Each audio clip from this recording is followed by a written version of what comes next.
Olá pessoal, estamos aqui em mais um Mindcast, desvendando a mente empreendedora aqui na CISI, buscando cada vez mais divulgar o trabalho e também mostrar um pouco dos desafios dos empreendedores da nossa região. E hoje a gente está recebendo aqui uma pessoa muito especial, uma pessoa que trata com um assunto muito legal para a nossa sociedade e também para todo mundo que precisa, né, desenvolver a educação dos seus filhos, né? Então é uma coisa muito importante que a gente vai falar hoje. Hoje a gente vai falar com a Gabriela Klein, a sócia fundadora da 4Kids. Vai contar um pouco da história pra gente, vai contar um pouco dos desafios de tudo que acontece. E aí, Gabriela, tudo bem? Tudo bem, Ascal, bom dia. Como é que estamos? Tudo tranquilo. É um privilégio estar aqui, né, É, falando no nervosa? Mindcast sempre. A gente Nervosa? A sempre gente tem que fica eu te dar nervosa. a dica, tem que falar do nervosismo que ele passa, Não, entendeu? a gente sempre fica nervosa, a mão treme, o coração bate forte. Não, é isso aí, Mas né? uma alegria participar desse Que momento bom. aqui da CISI, né? E, Uhum. e essa oportunidade que os empreendedores têm da nossa cidade de É falar um muito pouquinho legal. sobre os seus negócios. É muito legal porque é exatamente isso que tu estava falando. Às vezes a pessoa fica nervosa, treme a mão, aquela coisa toda. Mas é uma forma nova de comunicar, né? A gente não estava muito acostumado com essa questão de trazer a nossa imagem para o negócio, trazer a nossa imagem para divulgar a empresa. Mas a gente vê essa questão dentro do marketing que a gente precisa humanizar, né? Cada vez mais. E aí nasce podcast, é um veículo, né? E legal que a CISI começou a trabalhar com esse veículo, né? Eu tenho o prazer de fazer esse processo, né? Mas eu queria saber contigo, me conta um pouco a tua história, assim, me conta um pouco Vamos falar da Gabriela primeiro, depois a gente vai falar do negócio em si, porque eu acredito que todos os negócios, eles têm por trás o empreendedor e os valores do empreendedor, básico. Depois a gente começa a transformar esses valores em ações, aquela coisa toda, e assim a gente vai desenvolvendo as nossas empresas, né? Então me conta um pouco da Gabriela, o que que é a Gabriela, quais são os desafios, quais foram as formações, tudo isso, né? Porque a gente tem uma bagagem grande, né? Uma história, né? Uma É isso aí. história.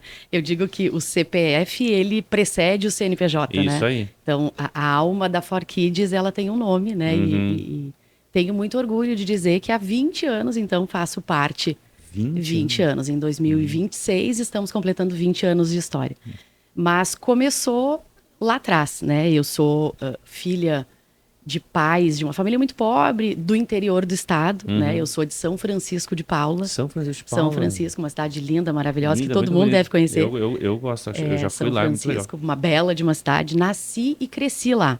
Eu vim para Esteio. Uhum. Hoje digo que vivi mais a minha vida aqui do que lá, porque eu Uhum. vivi em São Francisco até os 20 anos e vim para cá Uhum. aos 20, trabalhando na Petrobras, né? Ah, Tive que a legal. oportunidade de vir com a obra de construção do gasoduto Bolívia-Brasil e vim Uhum. trabalhar aqui dentro da refinaria Alberto Pasqualini. Uhum. Então vim para Esteio, né? Vim morar Sim. em Esteio e também pela necessidade de estudar, porque São Francisco é uma cidade muito distante da universidade, então as universidades mais próximas de lá é Canela ou Taquara. Não Otaquara. tem em São Francisco. Hoje tem, né? Uhum. Já se passaram 26 anos. Mas vim para Esteio e comecei a minha trajetória aqui, então já estou há 26 anos aqui Uhum. em Esteio. Mudei para cá em 2000. E estudei muito, trabalhei muito, Uhum. mãe, empreendedora, mulher, esposa, né? Uhum. E enfrento diariamente todas as dificuldades de equilibrar todos esses pratinhos, Como né? toda mulher, hoje Como não toda deveria mulher. ser, né? Mas é jornada tripla, quádrupla, Tripla e por quíntupla, aí assim por vai, né? vai. Mas cheguei em Esteio, então, trabalhando na Petrobras e pensando numa forma de empreender. Lá em São Uhum. Francisco de Paula já empreendia, né, em outros negócios, tive estética lá, enfim, tive outras coisas. Outro mercado gigante. Exato, exato, crescente, né? Uhum. E aqui comecei trabalhando até 2006, seletista, né? Então trabalhava para outras empresas. Em 2006 eu tive a minha primeira virada, assim, que foi o momento que eu engravidei. Uhum. Então não estava programado, não estava planejado. Assim como o negócio nasceu dessa dor, né? A minha gravidez surgiu e eu decidi, então, quando eu tive a minha primeira filha, há 21 anos atrás, né? Nasceu a Isadora. Naquele momento eu decidi, preciso de um lugar para deixar a Isadora. Ah, entendi. Uma dor sentida, né? Tá. Então, Aham. sem nenhum plano de negócio, sem nenhuma Sem nada. organização, sem nada. Mas conhecia um pouco, conhecia bastante do mercado da educação aqui em Esteio, porque transitava com outros projetos. E onde deixar a Isadora, né? As escolas, elas não conversavam com aquilo que eu entendia, né, e com as minhas concepções de infância, de criança, enfim. E eu precisava de um lugar em que eu pudesse ficar tranquila, né? E eu acho que essa é a necessidade de toda mãe, né? Preciso deixar meu filho ir trabalhar de forma que eu fique tranquila. E aí, em janeiro de 2006, eu falei, vou abrir uma escola. Assim? Assim, vou abrir uma escola e tem mercado para isso e vou abrir uma escola. Na época, as escolas de educação infantil privadas não eram muitas na nossa cidade. As escolas públicas não tinha ainda parceria público-privada, então as escolas públicas atendiam exclusivamente pessoas de baixa renda. E eu ficava no meio do caminho. E eu pensei, o que fazer, né? E aí, em janeiro, comecei. Na época, não tinha formação acadêmica, né? Não era pedagoga, enfim. Depois fui fazer isso. E como que eu vou... Não tinha dinheiro, Ascal. Mais ou menos tinha como dinheiro. quase todo empreendedor Exato. começa as coisas. E aí fui atrás de sócios investidores, né? Na época tive o privilégio de encontrar duas pessoas que iniciaram essa caminhada comigo, né? 2 homens, foram parentes, amigos meus, que abriram a escola comigo lá em 2006. Então foram aqueles que subsidiaram o meu sonho, né? Sim. Eles entraram com investimento financeiro e eu com a vontade de fazer. E abrimos a 4Kids. Eles saíram no primeiro ano, porque é um negócio muito específico, né? Sim. Não é para qualquer um. Eu digo, hoje estar na educação infantil não é para qualquer um. E aí deu muito certo. Em julho de 2006, abri a escola de educação infantil, numa época em que não se abre uma escola, né? Julho é um período em que as crianças estão saindo da escola por conta das complicações respiratórias, enfim, do inverno. E foi aquele momento específico que eu resolvi, vou abrir. E deu muito certo. Né? 6 meses depois, dezembro de 2006, nós já contávamos com mais de 80 crianças. Né? Então, um negócio que perpetua, que está aqui até hoje, mas que teve a dor da mulher, a dor da mãe. Né? Foi a primeira dor que aconteceu para poder gerar o negócio. Exato. E aí sim, a partir dali, fui estudando, né? Já estava estudando. Fiz pedagogia depois. A minha primeira graduação foi em educação nas organizações, que é um curso todo voltado para o desenvolvimento de pessoas no ambiente organizacional. Então, trouxe naquele momento já uma bagagem mais corporativa, né?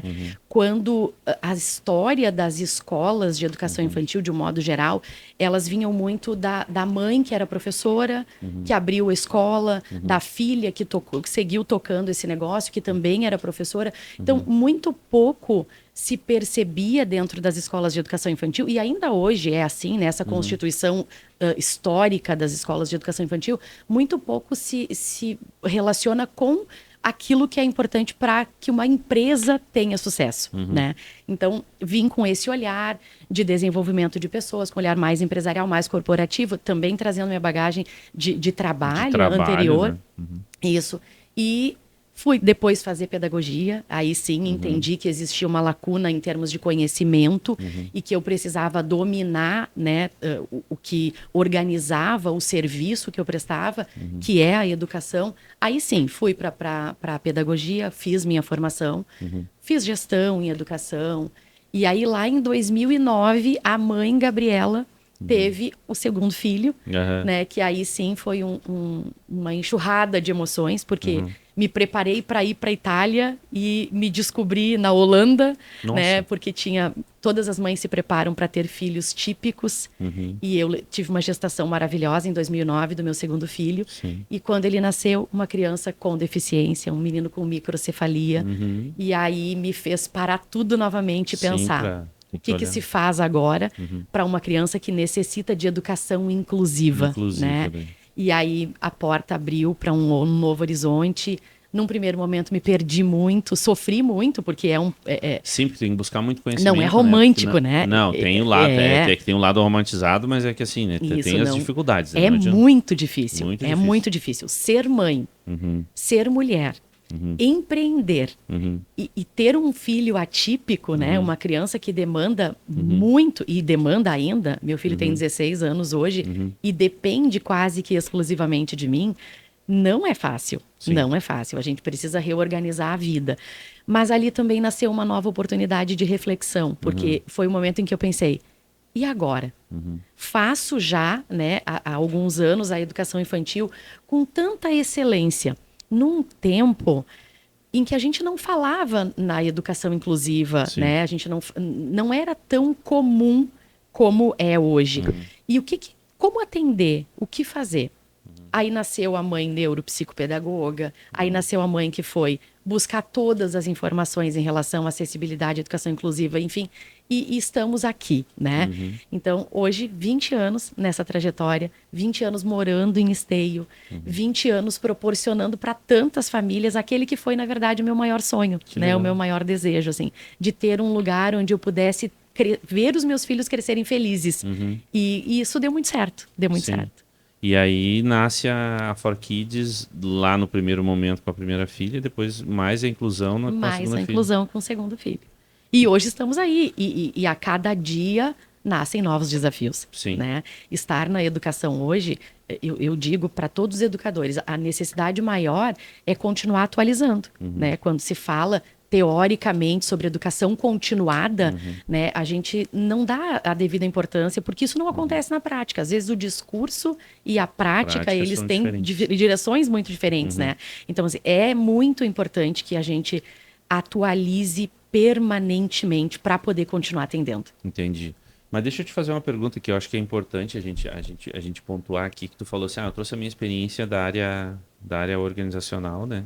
Para dentro dessa empresa que eu fui trabalhar. E eu acredito que como eu tenho uma pet shop, né? E todo mundo sabe já, eu faço a propaganda em todo o negócio. Mas assim, a minha grande dificuldade foi assim, é um mercado extremamente emocional.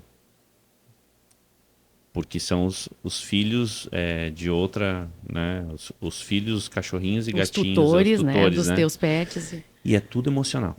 Imagina como deve ser também esse mercado, né, de educação infantil na questão, porque deve ter muita emoção. E do pouco que eu te conheço, eu sei que tu é uma pessoa extremamente focada. E como é que foi a adaptação da Gabriela para esse mundo que eu acredito, posso estar errado, né?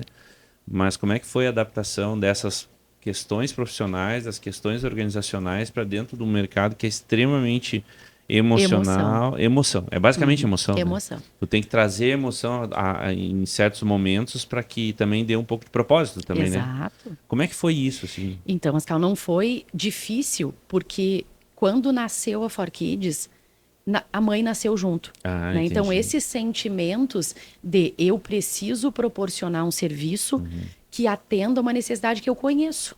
E que eu conheço de forma muito clara, assim, porque eu era mãe naquele momento e buscava aquela experiência. E tu tinha a percepção de que essa tua necessidade era a necessidade das outras pessoas também, né? Aí, naquele momento, ainda com um olhar muito corporativo, né? Mas de uma forma ainda muito primária, assim. Sim. Esse entendimento já era claro, porque fiz uma pequena pesquisa, né, para entender. Não, todas as mães queriam um lugar onde elas pudessem deixar os seus filhos de forma tranquila e pudessem garantir que esses filhos tivessem uma infância verdadeiramente feliz. E falar sobre uma infância feliz parece distante daquilo que é reconhecido cientificamente, né? Porque na época, lá em 2006, se falava muito na pré-alfabetização dentro da educação infantil, né? Eram outros valores da sociedade. Então, uma escola boa era uma escola que entregava uma criança plenamente alfabetizada, com 5 anos. Com 5 anos. E isso não conversava com o que eu acreditava. Porque eu acredito, e cada vez mais, né, nesse respeito às etapas do desenvolvimento. E existe um tempo de maturidade neurológica, inclusive, para que a criança desenvolva essa capacidade de alfabetização, e ela não é na educação infantil. Eu fiz neurociência, o lóbulo pré-frontal vai se formar lá pelos 14, 15 anos. Isso. E a formação final com 21, né? Então, assim, a gente... E esse olhar sobre a criança é o que muda. Então, quando eu abri, eu precisei fazer essa junção de sentimentos, né?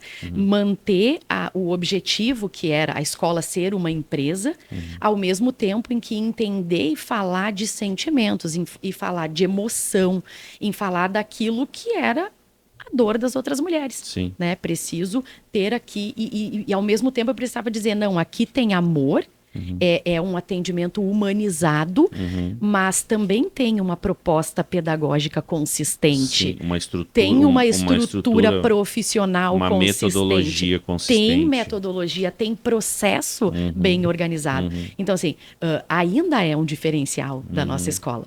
A gente ouve ainda muitas famílias que dizem, nossa, isso não é coisa de escola, né? Porque histórico e socialmente a gente associa a escola àquele ambiente que tem, e claro que também penso que hoje se perde muito esse papel, né? A escola tem perdido muito, porque hoje a escola tem uma multiplicidade de funções Sim. que nem deveria ser da escola, né? Sim, basicamente se coloca tudo na escola. Tudo na escola. A gente olha as gerações e conforme a geração se desapega de um ponto, ela joga para alguém. Exato. E esse momento que a gente vive é para a escola.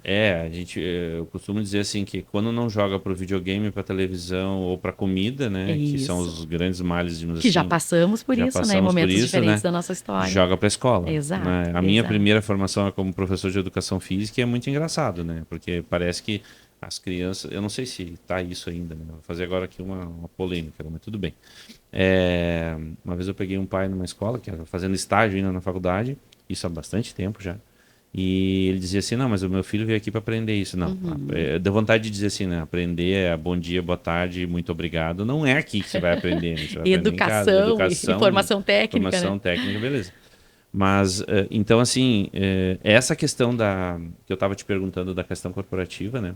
Eu te perguntei exatamente isso porque é muito bom, porque a gente cria processos, a gente desenvolve as coisas, a gente organiza as coisas, mas a vida não é tão organizada assim, né? As pessoas, as famílias não são tão organizadas, às vezes tem um excesso, tem mais organização do que a gente tem, às vezes tem menos organização, e a gente tem que balancear equilibrar isso, permanentemente. Né? E fazer o entendimento de que aquilo está sendo bom para a criança que está ali, né? Que é o nosso propósito maior, né, Ascal? A ideia é proporcionar para aquela criança, mas muitas vezes, enquanto escola, a gente acaba tendo que dar esse suporte para a família de um modo geral. Sim. Até nas questões que tu colocou agora como organização. Né? Hoje a gente tem uma estrutura e um método de fazer e de informar, por exemplo, que atende a uma necessidade desse nosso público atual, que é um público desorganizado, cheio de tarefas, né? Então, assim, coisas que antes a escola organizava o calendário anual em janeiro, entregava para essas famílias em janeiro, está entregue. Os eventos aconteciam e as coisas aconteciam posteriormente sem a necessidade de... Hoje não. Hoje, assim como te avisar do podcast às 10, ele tem que acontecer às 9, às 10 do dia de ontem, enfim, a gente tem feito com as famílias. Né? Mesma coisa. E isso vai, de certa forma, também sobrecarregando a organização escolar, porque para que as famílias estejam participando, para que as crianças estejam presentes, a gente também precisa fazer esse movimento de apoio às famílias, né? E assim, eu já encaminhando para esse ponto, assim, eu acho que é interessante, porque a gente vai acabar falando de dificuldades, como em qualquer negócio a gente tem hoje. Quais são os principais problemas, assim, principais desafios? Eu não digo nem problemas, mas desafios, né? Porque a gente tem que... Os problemas que aparecem a gente tem que resolver. Sim. Né? O empreendedor vai conseguir resolver. Todos os dias, né? Todos os dias, né? Então, assim, me cita... Porque se eu vou olhar para a questão de educação... Eu não vou olhar só problema, mas tem uns desafios muito grandes em relação, principalmente a esse mundo digital que a gente vê, essas coisas todas. A gente falou aqui no começo sobre a questão né, de como o cérebro amadurece, as etapas das crianças, entendeu? Eu acredito que isso está muito pulado, assim, tá tudo corrido, né? Muito. Porque eu tive uma palestra há um tempo atrás que o professor da faculdade falava o seguinte, assim, gente, sabe aquele momento que a gente tinha lá atrás, que a gente ia na biblioteca? Eu ainda sou do tempo que ia na biblioteca. Físico. Então, físico, né? Então, assim, eu chegava na biblioteca, eu estudava ali os temas, achava um livro, né? Pegava esse livro, abria, ia no sumário, buscava o texto, abria na página e começava a ler. Hoje... E aí o seguinte, o nosso cérebro, ele foi mais ou menos feito para isso, para gravar conhecimento a partir em etapas nessa velocidade. E hoje a gente já falou por cima disso, né? O cognitivo tá mudando. Como é que tá isso? Como é que é esse desafio? Tá mudando, já mudou. Tá. Né? Hoje, o acesso à informação, a velocidade desse acesso à informação... queimou todas essas etapas. E eu diria, Ascal, que isso causou um grande déficit cognitivo. E hoje a gente já tem várias pesquisas mostrando isso, né? O coeficiente de inteligência baixou drasticamente. Por quê?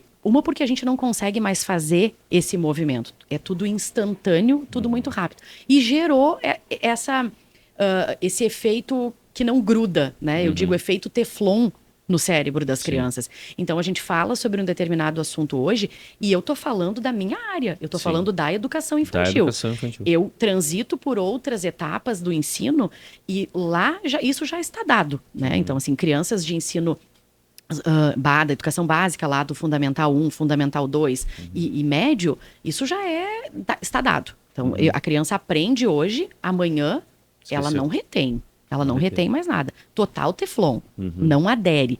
E isso acontece também na educação infantil. As crianças, elas são expostas às telas e entenda que isso não é uma crítica, Não. Porque a gente entende que é uma necessidade das famílias, Sim, né? Hoje, se tu chegares num restaurante... Virou a babá eletrônica babá das crianças. Né? E é um recurso. E tá errado, né? Eu acho que a gente precisa sempre olhar para isso com muito cuidado. Tá errado, é o recurso que se tem. A mãe que chega em casa 21 horas, 20 horas. Ok, uma mãe que chega cedo, 19 horas. Ela tem um filho de 2 anos.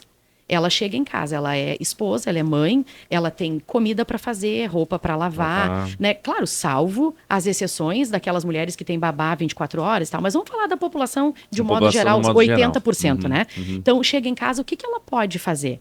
Ela tem que ter um tempo de qualidade com seu filho.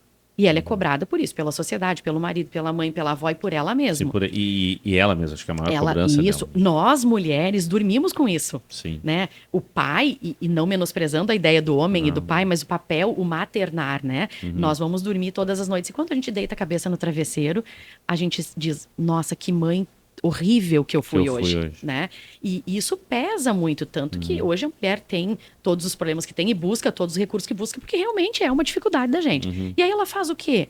A tela é um recurso, o celular é um recurso. Não, eu vou botar ou na tela da TV o desenho que ele gosta, ou eu vou entregar o celular. E ali é uma janela para o mundo com muitas informações rápidas, coloridas, né, dinâmicas. E aí a gente não entende algumas coisas que acontecem lá, né? Que a gente tem a questão do sequestro de dopamina do cérebro, que vai anular as emoções para fazer com que aquela informação que as mídias querem que tu receba, né? Gente, isso aí não é... Isso que eu estou falando agora, eu quero deixar bem claro que não é teoria da conspiração, tá? Isso são estudos, né? Estudos científicos com dados importantes que nos mostram isso. Né? Porque assim, a nossa percepção tá relacionada às nossas emoções. Sempre. Então, conforme as emoções de alegria, tu vai ser mais criativo, resumindo bastante. Conforme as emoções de alegria que você tiver, você vai ser mais criativo, mais alegre, vai replicar isso e vai aprender com mais facilidade. Só que quando você coloca uma emoção de medo, né, você trava o que é cognitivo, né, para deixar entrar só aquilo que está relacionado àquele medo. Fecha as portas, fecha as portas. E aí tu começa a reforçar algumas coisas. E para a criança que ainda não tem o conhecimento total, do conhecimento amplo do que está acontecendo, ela pode focar em coisas que não são legais para ela, né? E é o que tem acontecido. Tem acontecido. E o mais perigoso, numa fase de solidificação da estrutura da vida toda. Que são os primeiros 6 anos. Né? E a gente ainda vê muito e ouve muito as pessoas dizerem a educação infantil não é importante. Nossa. Né? Porque eu preciso me preocupar com o ensino fundamental, eu preciso me preocupar com a pré-alfabetização, com a alfabetização.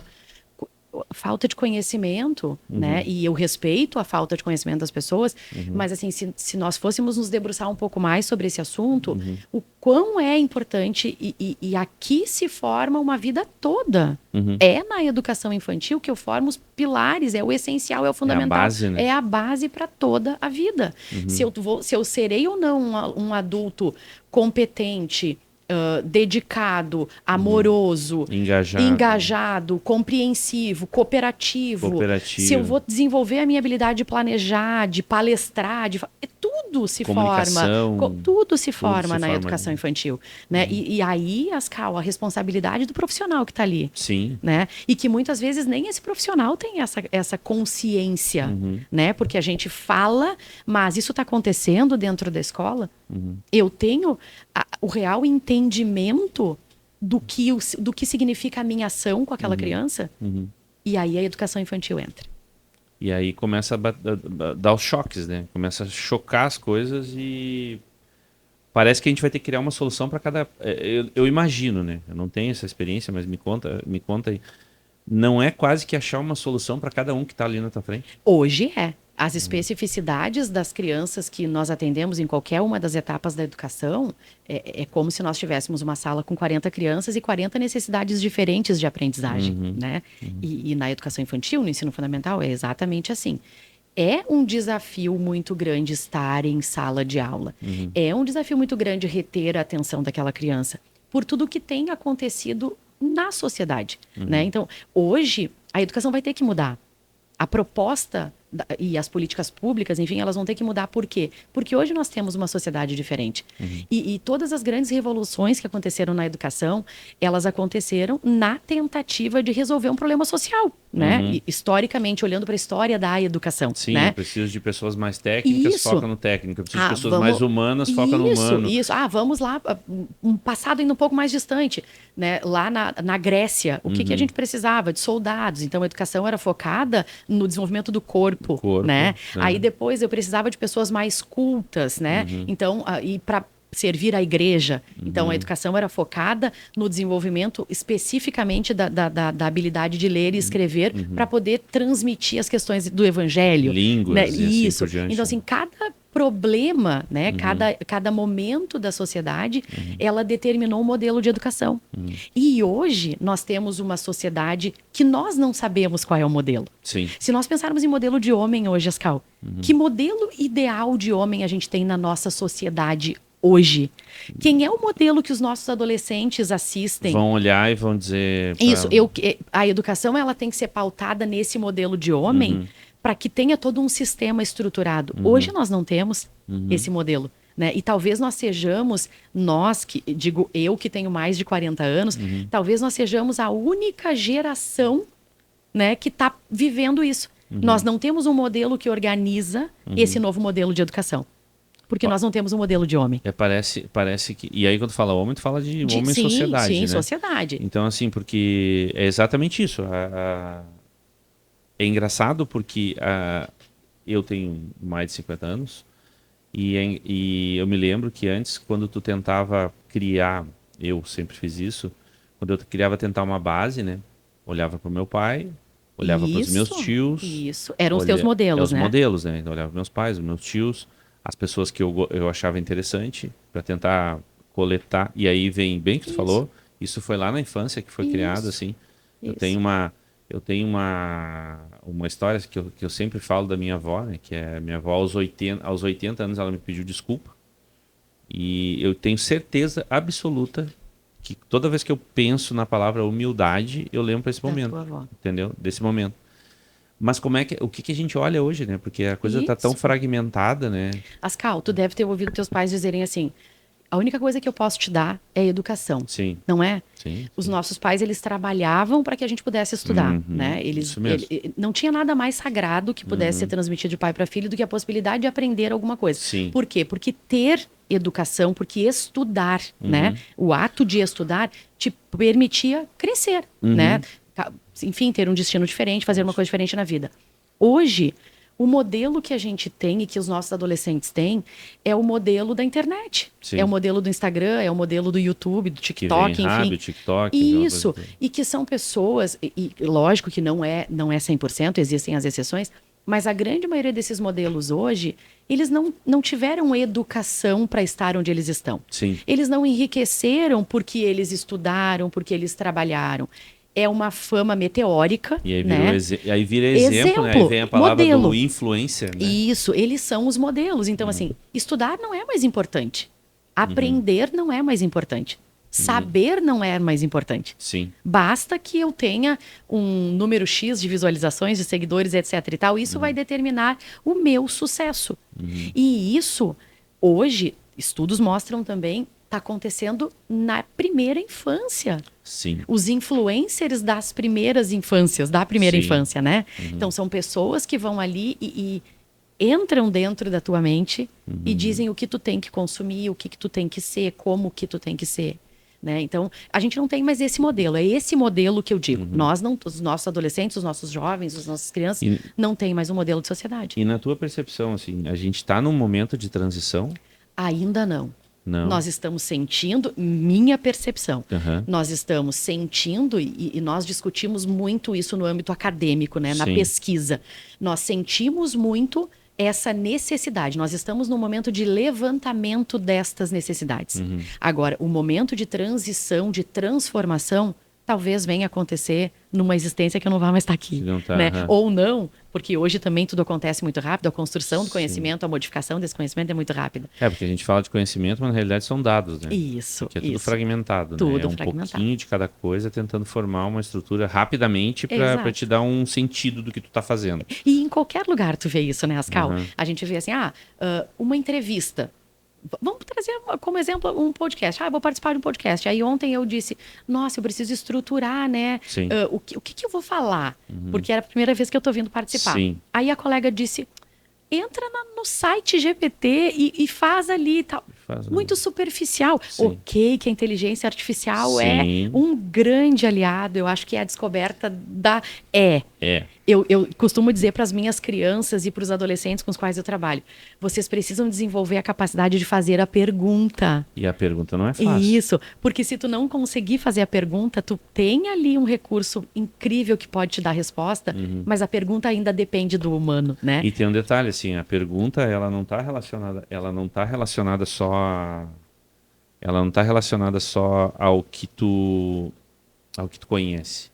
Ela está relacionada a um contexto. Exato. Se o que tu conhece é uma pequena parte, tu vai fazer uma pergunta que muitas vezes não vai ter contexto. Exato, né? exato. E se aí eu não tenho a crítica para poder ler essa resposta e fazer a interpretação, pior e aí ainda, tem né? um detalhe, né? Aí a inteligência artificial ela vai te responder da forma mais interessante possível para te segurar a tua atenção, né? Exato. E ela sabe fazer muito bem isso. Muito bem, muito Aquilo vai parecer uma verdade. Aí eu vou te contar uma história que aconteceu comigo isso. Eu estava fazendo uma pesquisa com inteligência artificial. E aí eu fiz umas pesquisas e eu disse assim, cara, eu vou ver o que ela faz com relação a um assunto. E aí eu pedi que ela montasse um texto relacionado ao assunto tal, mas que me mostrasse bibliografias. Uhum. Beleza, pensou e tal. Ela foi lá e me largou as bibliografias. E tu foi conferir. O que eu tenho que fazer como ser humano? Eu tenho que conferir as bibliografias, né? Conferi as bibliografias. O texto ficou maravilhoso. Entendeu? Ficou muito bom, inteligível, Sim. pontos, Culto. sabe, tudo, bonitinho, dentro da forma que eu queria. E eu fui olhar as bibliografias. Não achei nenhum dos 6 livros que estava lá. Aí eu não achei nenhum dos 6 livros e eu poderia encerrar ali, né? Mas aí vem a questão de que você tem que fazer a crítica, né? Sim. Eu acho que todo mundo, e aí a criançada que está escutando, que vai escutar aqui com o pai, com a mãe, assim, cara, tem que fazer a crítica. Você tem que perguntar por que ele fez, por que a inteligência artificial fez aquilo errado. Porque ela vai entender que você não quer esse tipo de resposta. E aí o que acontece? Eu pergunto, tá, mas por que você colocou essas bibliografias que não existem? Olha a resposta. Ela me respondeu o seguinte, que dos autores que ela me indicou, pesquisados, esses seriam os mais prováveis de escrever sobre aquele assunto. E aí eu disse para elas, olha, nunca mais você faça esse tipo de conexão. Eu preciso de bibliografias reais para mim poder estudar. Porque na realidade eu estava pedindo um resumo daquele assunto para eu poder entender um pouco mais. Aí ela diz assim, ok, me desculpe, vou fazer novamente. E aí ela faz novamente e ela traz todas as bibliografias reais. E aí eu, conferindo essas bibliografias, eu descubro que realmente todo aquele conhecimento ali estava dentro daqueles textos. Entendeu? Então, mas tu alimentou a base de dados da inteligência. Alimentar a base de dados para fazer. Que são poucas as pessoas que fazem, porque senão, ela tinha me apresentado uma coisa, eu poderia pegar aquilo como um discurso, como certo e começar a... Porque, assim, a replicar. Porque, e como estava muito bom o texto, né? Eu costumo dizer assim que Alexandre, para mim aprender, eu tenho que contar a história para alguém. Porque eu também ensino. O ser humano aprendo quando ensino. O ser humano ele é feito de histórias, né? Exato. Então assim, e a gente foi feito para contar e para escutar histórias. Exato. Exato. Se a gente pegar, por exemplo... Assim se dava o conhecimento. É verdade. Né? Se a gente pensar na verticalidade em que ele acontecia. O avô contava para o pai que contava para o filho. Hoje a gente horizontalizou isso, né? Ele era visual e imaginativo, né? A gente escutava a história, imaginava aquilo. Nesse momento, todos os neurotransmissores funcionavam e fixavam aquilo. Exato. Traziam para dentro da parte do cérebro que deixava, né? Então, o que acontece? Se a gente não souber esse ponto de dizer, olha, isso aqui não está certo, né? Eu preciso ter a crítica, né? crítica, né? E às vezes pode estar até certo, mas eu tenho que criticar do meu jeito, Exato. né? Eu tenho que dizer Exato. assim, olha, será que isso está certo? Me dá mais base, me diz quais assuntos mais estão relacionados, né? Eu uso muito uma ferramenta que eu acho muito legal para aprendizado, que é o KLM Notebook, Adoro, né? adoro. É uma das Porque inteligências que eu mais esse, uso. porque esse ele está baseado em bases, né? Isso. E aí é legal porque você sabe que você vai olhar o artigo que está lá dentro para ver se aquilo te serve, né? Então você começa a trabalhar com uma inteligência artificial que, claro, ela resume, ela cria uma parte daquilo Sim. do conhecimento, mas ela está Ela tem base relacionada. acadêmica, Ela né? tem base Isso, acadêmica isso, e tem a isso. base da tua crítica, né? Então tu tem que falar. Então assim, transformar numa apresentação, transformar num É podcast, ótimo. é Essas ótimo. coisas. São ferramentas que você vai fazer com que outras pessoas marquem aquilo que você está criando. Mas utilizar só isso não dá, né? E me diz uma coisa, como é que tá...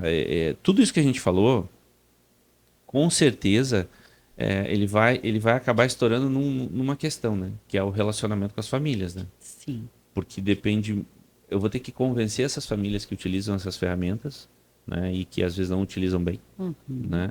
Algumas sim, algumas não. E aí tem a questão dos limites também, porque a criança, eu não tenho filhos, mas eu sou pós-graduado em sobrinho, tá? Eu sou Especialista em não, sou formação de sobrinhos. especialista em formação de sobrinho. Meus sobrinhos estão escutando e vão saber disso. E assim, ó, eu tenho orgulho de dizer que uma vez eles escolheram ir para minha casa em vez de ir para o Beto Carreiro. Daniela e Vinícius que estão aí, uma mestrada em georreferenciamento e o outro especialista em TI. Então é porque era bom, né? Porque era bom. Entendeu? Então, assim, é engraçado porque eu acredito que dá um choque, né? Entre a família e o processo, né? E assim, Ascal, hoje, ainda respondendo tua pergunta lá sobre quais são os maiores desafios, né? Sim. A relação escola-família é um desafio muito grande em qualquer espaço educação, né? Por quê?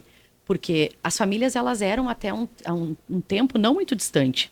E vamos lá, se a gente pensar na história da educação infantil, Sim. né? A gente tem aí uma história onde a criança, de 0 a 6 anos, entra realmente dentro de uma política pública em 1996, com a Lei de Diretrizes e Bases, né? Sim. Então, é muito recente, né? É uma história muito recente. E viemos de um assistencialismo. Sim. A educação infantil nasceu assistindo, né? Sim. Depois ela veio dar um apoio para as mulheres, quando as mulheres foram para o mercado de trabalho, daí surgiram lá as creches Fabris, enfim. Depois ela veio, saiu da pasta de assistencialismo para a pasta de educação, entrou como um direito, né? A criança passou a ser vista como sujeito de direito, e em 96 reconhecida pela LDB. E as famílias, elas não participavam, porque a escola era um lugar de muito respeito.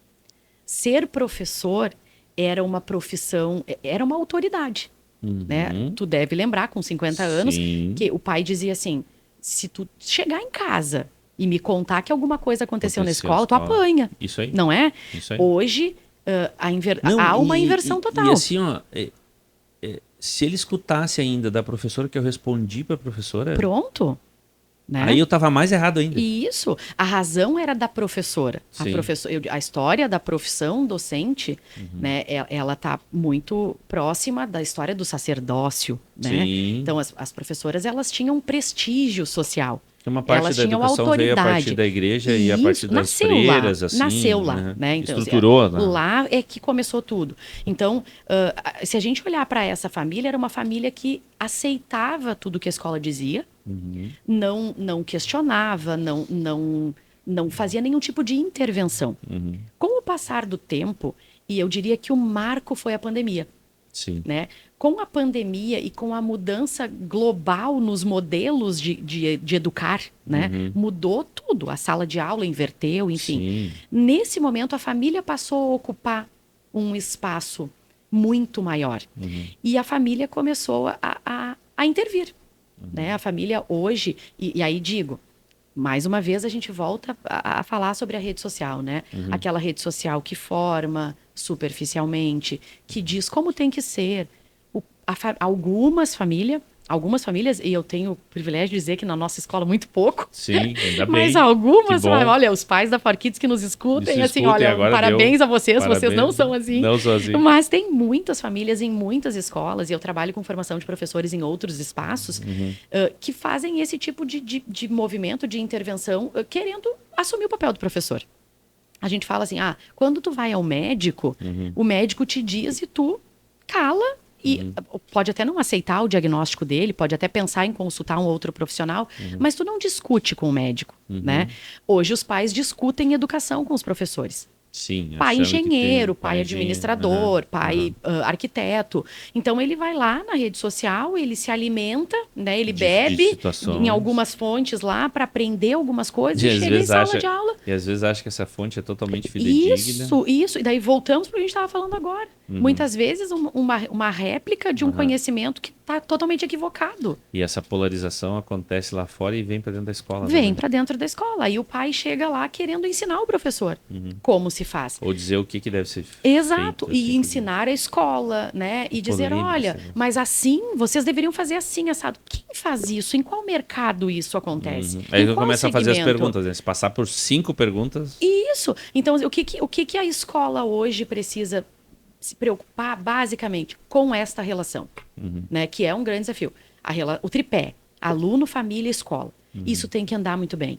Porque qual é a prioridade? O que a gente busca? O melhor para a criança. O melhor para o estudante, para o aprendente, né? Então, sempre o foco principal da escola vai ser o desenvolvimento integral daquele sujeito. sim. Mas o desenvolvimento integral daquele sujeito depende e perpassa pela outra instância. Então, a gente vai ter que ter essa escola, essa família junto da escola, compartilhando de valores que a escola tem. É isso que eu ia falar, né? Tem que entender os valores da escola, como é que Isso. funciona E aquilo para ver aí- se aproxima. Isso. E aí, quando tu busca uma escola, tu, mãe, pai, tu tem que saber muito bem que escola tu quer pro teu filho. Tu tem que ter muita clareza daquilo que tu entende, das tuas concepções, das tuas perspectivas de Confiança, infância. né? E isso, a confiança, ela vai se construir.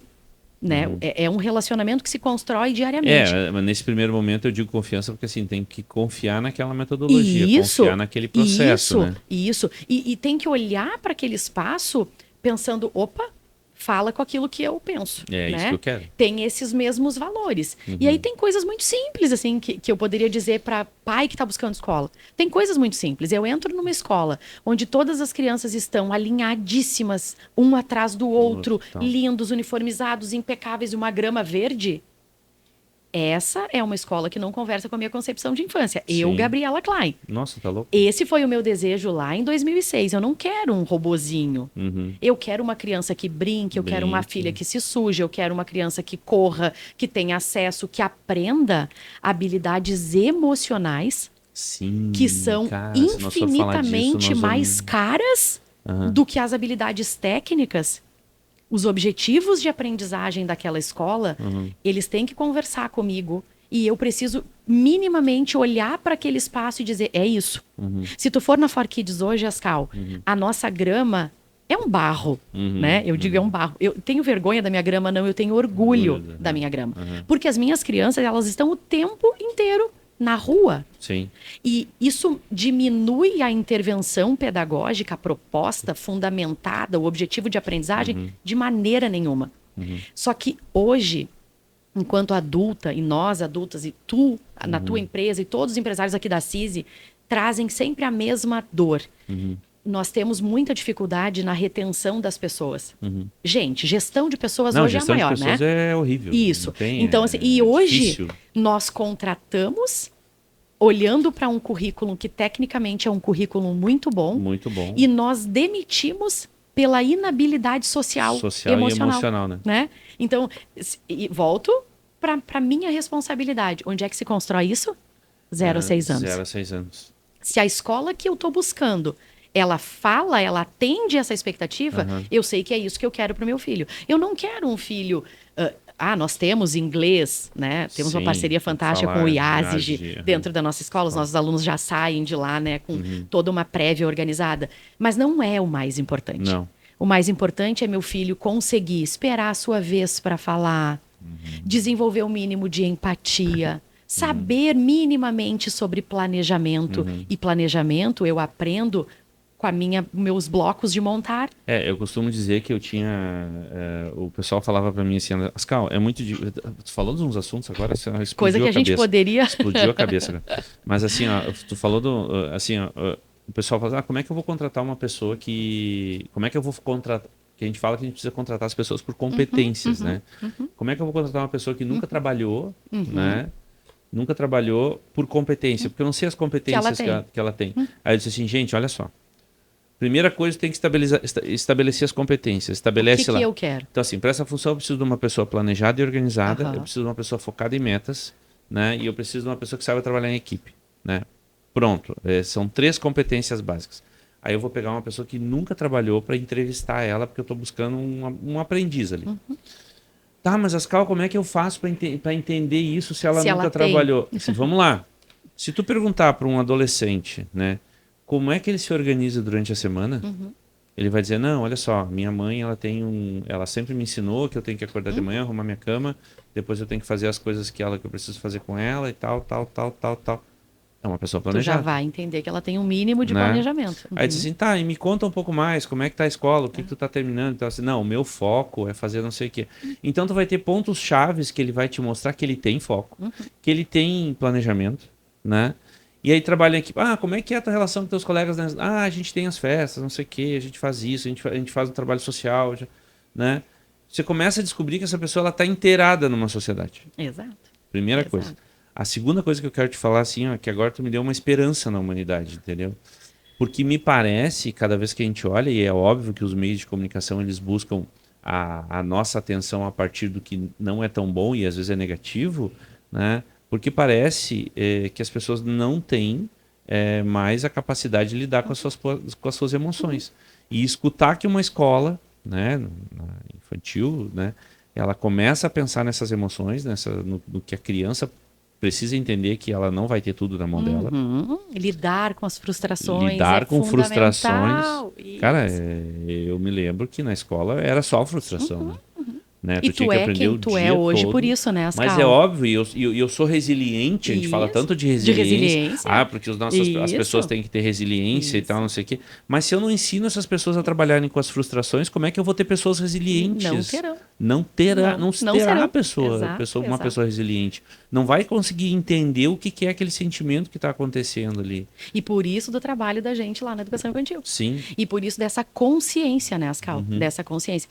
A gente escuta muito dentro da nossa realidade, assim, as mães que chegam e dizem, Gabi, meu filho está apanhando do colega, né? Eu preciso que tu tome uma providência, eu preciso que tu faça alguma coisa, eu não quero mais ouvir isso. Mãe, em algum momento tu já sentou com ele, já pediu para ele tentar resolver?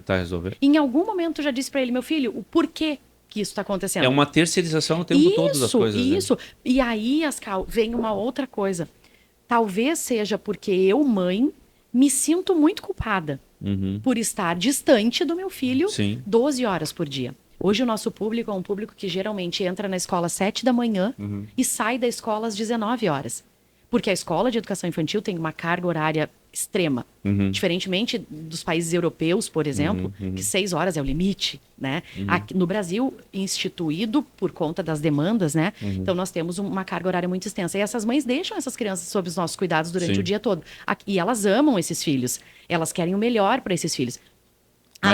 Mas esse melhor deixa de lado, né? Mais ou menos. Entrega. Não, desculpa. Entrega, né? Isso. E aí, de noite, tem a culpa. Sim. Então, assim, é mais fácil, ao invés de eu travar uma batalha, é mais fácil dizer para alguém resolve para mim do que eu ter o trabalho de educar. É o tira bom e o tira ruim, né?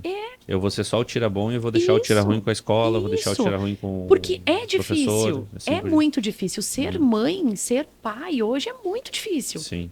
Nós temos muito pouco tempo. Eu costumo dizer para os meus. E até por causa daquilo que você falou, né? Até mesmo os pais e as mães vão tentar olhar para os exemplos na sociedade e a gente não vai conseguir encontrar. Isso, a gente vai ter que olhar para trás. Exato. E aí, quando a gente fala para trás para as crianças, pode parecer uma coisa muito, muito distante. Isso, né? Mas a gente precisa... Eu foco sempre nisso. Eu quero que a minha filha seja e os meus filhos sejam como eu. Uhum. Mas eles não serão como eu. Por quê? Porque eu não estou fazendo o que os meus pais fizeram. Sim. Então, eu estou tentando fazer uma educação diferente, dando o que eu não tive, evitando as frustrações, porque eu também sou mãe. Sim. Né? Eu também fiz e faço para os meus... Eu tenho inúmeras falhas enquanto mãe. Né? Eu digo, a minha filha... Vou te dar um exemplo da minha vida pessoal. Assim. Minha filha gosta de funk. Respeito todas as pessoas que gostam de funk, mas Sim. eu, Gabriela, não gosto de funk. Sim, cada um tem um gosto. Isso. Né? E aí... Um dia Gabriela, eu parei. tu vai escutar coisa por causa dessa frase agora. Eu sei. Mas eu, Gabriela, né, não sou muito adepta. Mas parece que a pessoa não pode dizer a opinião, né? Não pode. Ah, como assim? Me crucificando agora porque eu não gosto de funk. Mas o que não é o som que agrada os meus ouvidos. Pronto, acabou. Minha Respeitem. Filha, isso, por favor, não é. A minha filha ama. E eu respeito o fato de ela amar funk. Mas aí eu fiquei pensando, em que momento da formação dela... ela aprendeu a gostar de funk. E aí, Ascal, é a sacada. É óbvio que ela aprendeu a gostar de funk. Porque ela ouvia as músicas no celular dela com 9, 10, 11, 12 anos, porque ela ganhou... Minto, a partir dos 12, porque ela ganhou o telefone com 12. No fone de ouvido.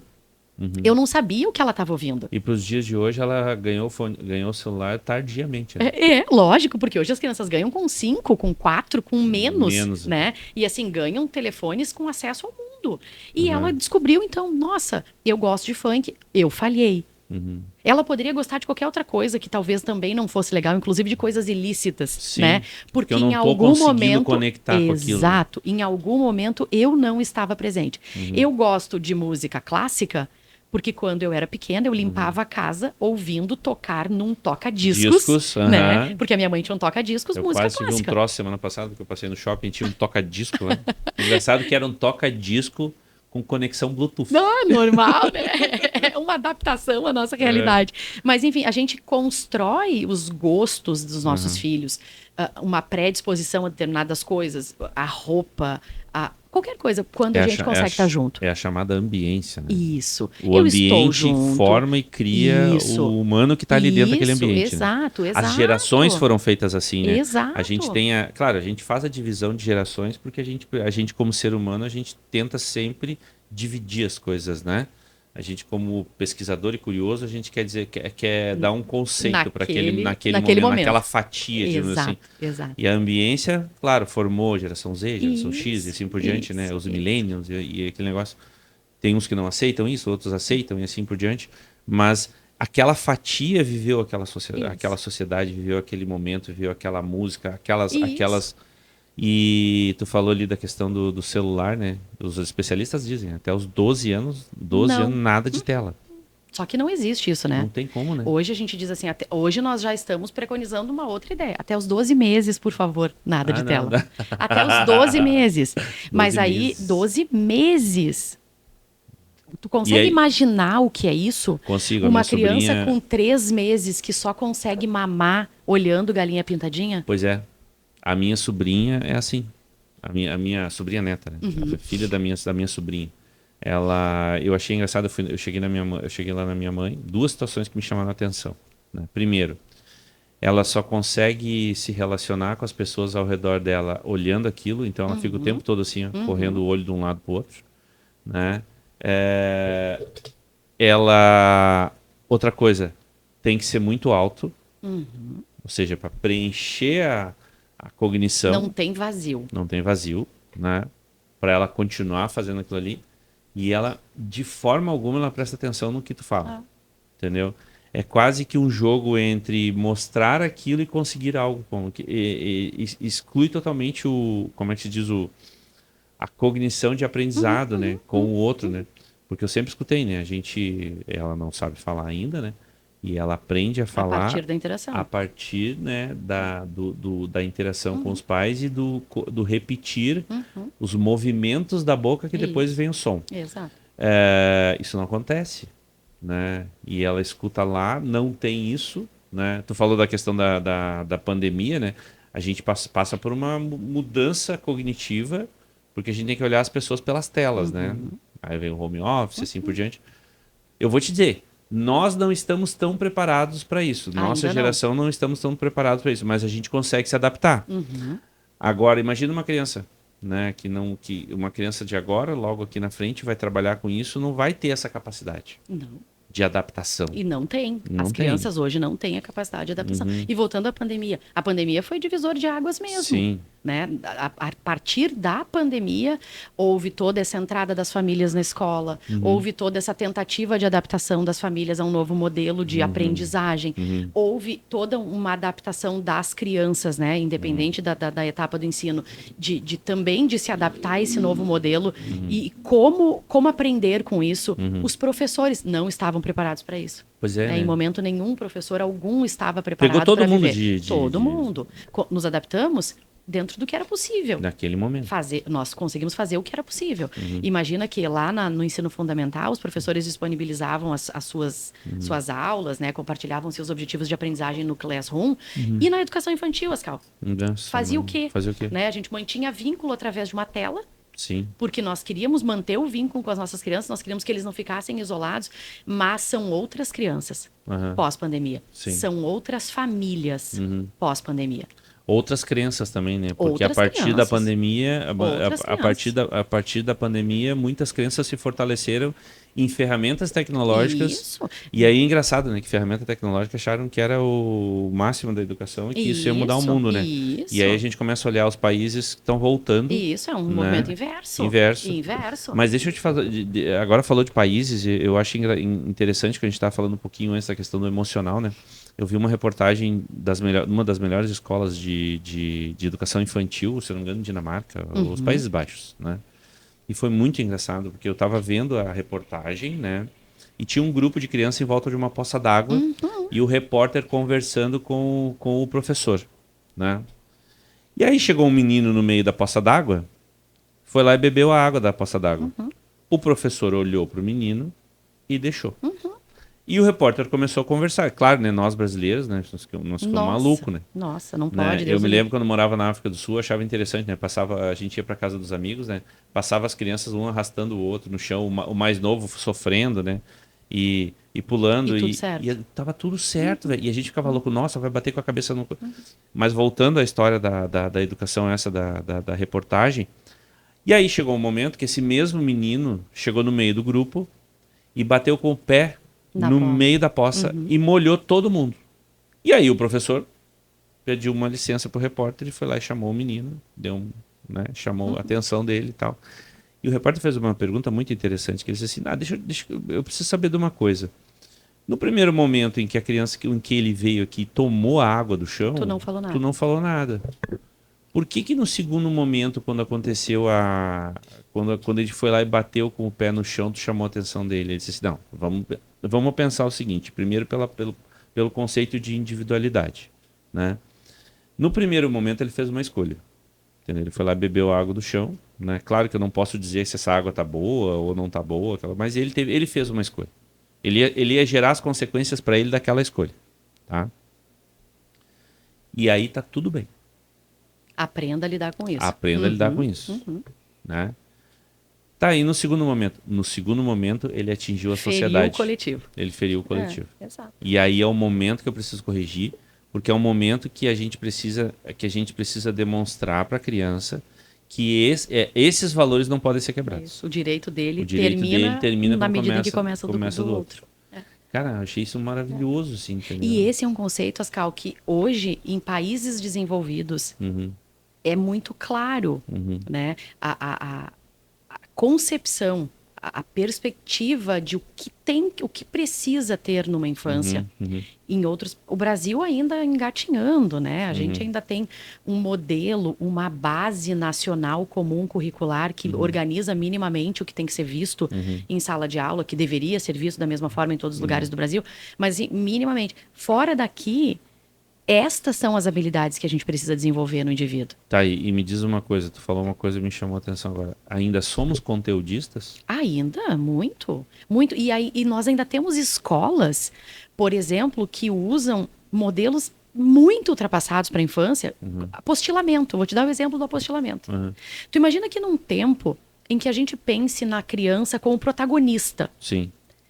É, no mínimo, contraditório eu falar em protagonismo infantil dentro da minha escola e entregar uma cartilha uma apostila que aquela criança tem que fazer tal e qual, replicar o que está ali. O professor não tem liberdade nenhuma de planejamento.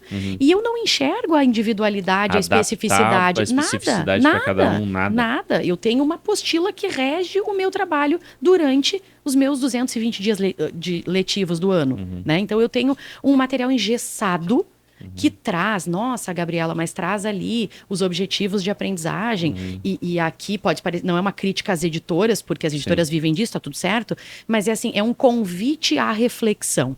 Sim. Em que momento eu desenvolvo esse protagonismo, em que momento eu olho para a especificidade, se eu coloco na caixinha. Né? Porque a gente não fala sobre isso todos os dias nos nossos ambientes corporativos. Sai da caixa, desenvolva a tua criatividade. Eu acho meio estranho isso, porque sai da caixa e vai para onde? Né? Mas vai para outra caixa? Não, sai daqui, olha com um olhar mais amplo. Olha com um olhar mais amplo, pelo amor de Deus, não é só isso aqui que existe. Mas eu continuo dizendo, lá na minha base, lá na minha formação, que é a educação infantil, que tem que pintar a rosa de vermelho com caule verde. E aí depois eu vou para terapia, para anos de tentativa de desenvolvimento pessoal, fazendo com que o meu cérebro permita abrir para outras oportunidades, para outras coisas, para empreender. Né? Então, em que momento eu estou fazendo isso? Então, veja que aqui ainda está muito... É muito sólida essa ideia de apostilamento, de vamos ser todos iguais. E aí a gente volta para aquilo que tu falou antes. Numa sala de 40 alunos, são 40 necessidades de aprendizagem diferentes. E eu acho que assim, né, a gente precisa tentar dar a capacidade do professor dele entender que existem perfis comportamentais diferentes, mesmo quando criança. Isso, né? E muito. E esses perfis comportamentais, eles têm necessidades. Né? Diferentes. E aí, assim, né? O professor aprende lá fora com todas as velocidades da internet, com essa mudança cognitiva que tu falou. Mas quando a gente vai para a criança tem assim, até que tem vários livros que falam sobre isso, tem o Outliners, tem livros que falam assim, é engraçado, né? Parece que só o aluno bonzinho é bom para a escola, né? Só que quando a gente vai olhar no futuro, o aluno bonzinho travou. Isso. Né? E o cara que era uma peste... É o cara que acendeu. É o cara que acendeu. Isso. Porque ele aprendeu a lidar com frustrações, ele aprendeu a ser resiliente, porque ele não tinha atenção, muitas vezes, que precisava ter da escola. Muito né? pelo contrário, era ignorado. Né? E aí, aquele professor que a gente estava falando que aprendeu conforme esse modelo que a gente tem, né? Ele também não tem a paciência de ser criticado pelo aluno, porque o aluno muitas vezes critica não por necessidade de crítica, mas sim por necessidade de aprendizado. Eu preciso saber. E cognição, né? A cognição se forma a partir do momento que você começa a criticar alguma coisa. Aí tu entende até quando tu vai, até quando tu pode, até quando tu não pode. E aí, se a gente não prepara o professor, como é que o professor vai lidar com isso? Ele não vai ter paciência para lidar com isso. Né? Hoje a gente fala lá na educação infantil sobre as aprendizagens significativas. Aquilo que faz sentir. Aquilo que faz sentido. Porque tu, adulto, tu aprende aquilo que te interessa. Não é? Eu preciso participar de um evento que vai estar falando sobre nanotecnologia. Não me interessa. Eu aprendo? Não. Eu escuto. Da mesma forma a criança. Né? A criança precisa que aquilo faça sentido dentro da sua realidade. Sim. Voltamos mais uma vez. O meu profissional precisa saber disso, o meu professor precisa entender um pouco mais disso. O meu professor precisa, além da formação técnica, ter sensibilidade, que aí é uma competência que tem que vir junto daquele amparo técnico que ele também tem que ter por conta da legislação. Né? Então, são mudanças, Ascal. E aí a gente também entra numa outra... E aí tu vai ter que treinar o professor para ter isso, permanentemente. Porque cada vez mais... Se a gente for olhar a curva de aprendizado do que a gente tem das gerações, a gente vai ter profissionais cada vez com menos isso. Exato. Né? E turmas cada vez mais diversas. E aí entra a neurodivergência. Sim. Né? Então, aí entra hoje uma sala de aula normal. É uma sala que tem, no mínimo, 10%, 20% de alunos neurodivergentes. Sim. Né? Aí a gente vem para uma outra instância que é falar sobre o TEA, né? O transtorno do espectro autista. Né? Aí, hoje, as nossas salas de aulas, que também não era uma realidade, né? Que passou a ser uma realidade, que meu filho, microcefalia, deficiência intelectual, né? É uma criança, 16 anos, mal alfabetizado. O que se faz com uma criança dessas na sala de aula? Como que eu vou ensinar a equação? Ele está no 2º ano do ensino médio. Sim. E como que eu vou ensinar a equação para uma criança que não consegue contar 3 mais 3? O que se faz com essa criança? Aí eu tô falando do meu filho. Tá, qual é o normal de se Nada, fazer? não se faz nada. Não se faz nada. Hoje, Se deixa de lado. a teoria diz que eu preciso fazer uma adaptação curricular, ter um plano de desenvolvimento individual. Tá, isso está tudo isso é assegurado nuvem, na lei. isso aí E está no nosso imaginário. Tá sendo imaginário, né? Isso. Ele, Prático, como é que não faz? se faz. O professor, vamos lá, ele tem 40 alunos dentro de uma turma de 2º ano do ensino médio, 40 adolescentes, quase adultos, né? E ele tem ali 3 autistas e mais um deficiente intelectual. Faz o quê? E autistas... Com níveis de suportes suporte diferentes, exato. Um que corre, um que grita, um que bate, um que só senta, um alfabetizado, outro que não. só não fala. Um que só não fala, enfim, ele tem ali diferentes. Não reage. E aí o professor tem ali o outro que tem problema emocional, o outro que tem dificuldade de aprendizagem sem nenhum laudo e nenhum diagnóstico, o outro que é uma criança difícil de lidar, né, que tem um comportamento difícil, o outro que já está ali tentando aprender porque de tarde ele vai trabalhar. Então, é uma diversidade que um professor... E aí, Ascal, o professor não tem como dar conta. Não, eu ia te falar, né? Tu falou não professor, 40 alunos. Um professor. A primeira coisa que me veio na cabeça é tipo assim, ó, não dá pra ter. Não tem. Porque se a gente for olhar pela questão cognitiva, no processo social, a gente só consegue ter percepção, e aí uma questão do Homo sapiens, né?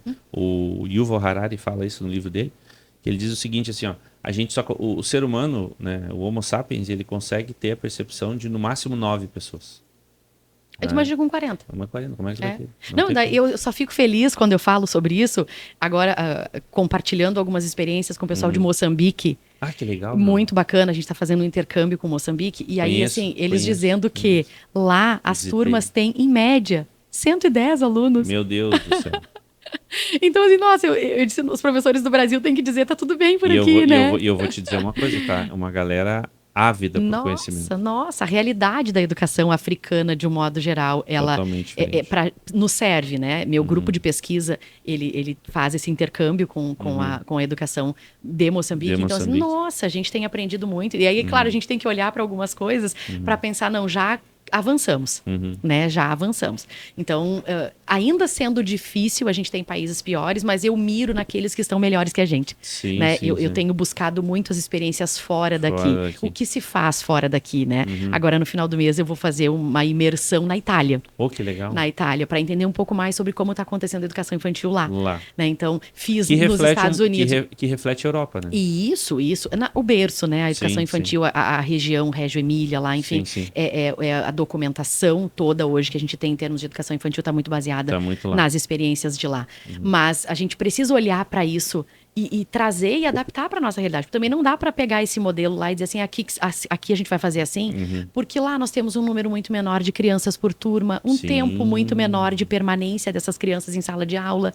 Né? Então, a gente olha... Uma migração grande das famílias, né? Então, tem muito menos pessoas. Isso. Então, hoje a gente olha para essas experiências e eu costumo pautar as minhas em coisas que são melhores daquelas que eu faço hoje, do que aquilo que eu faço hoje.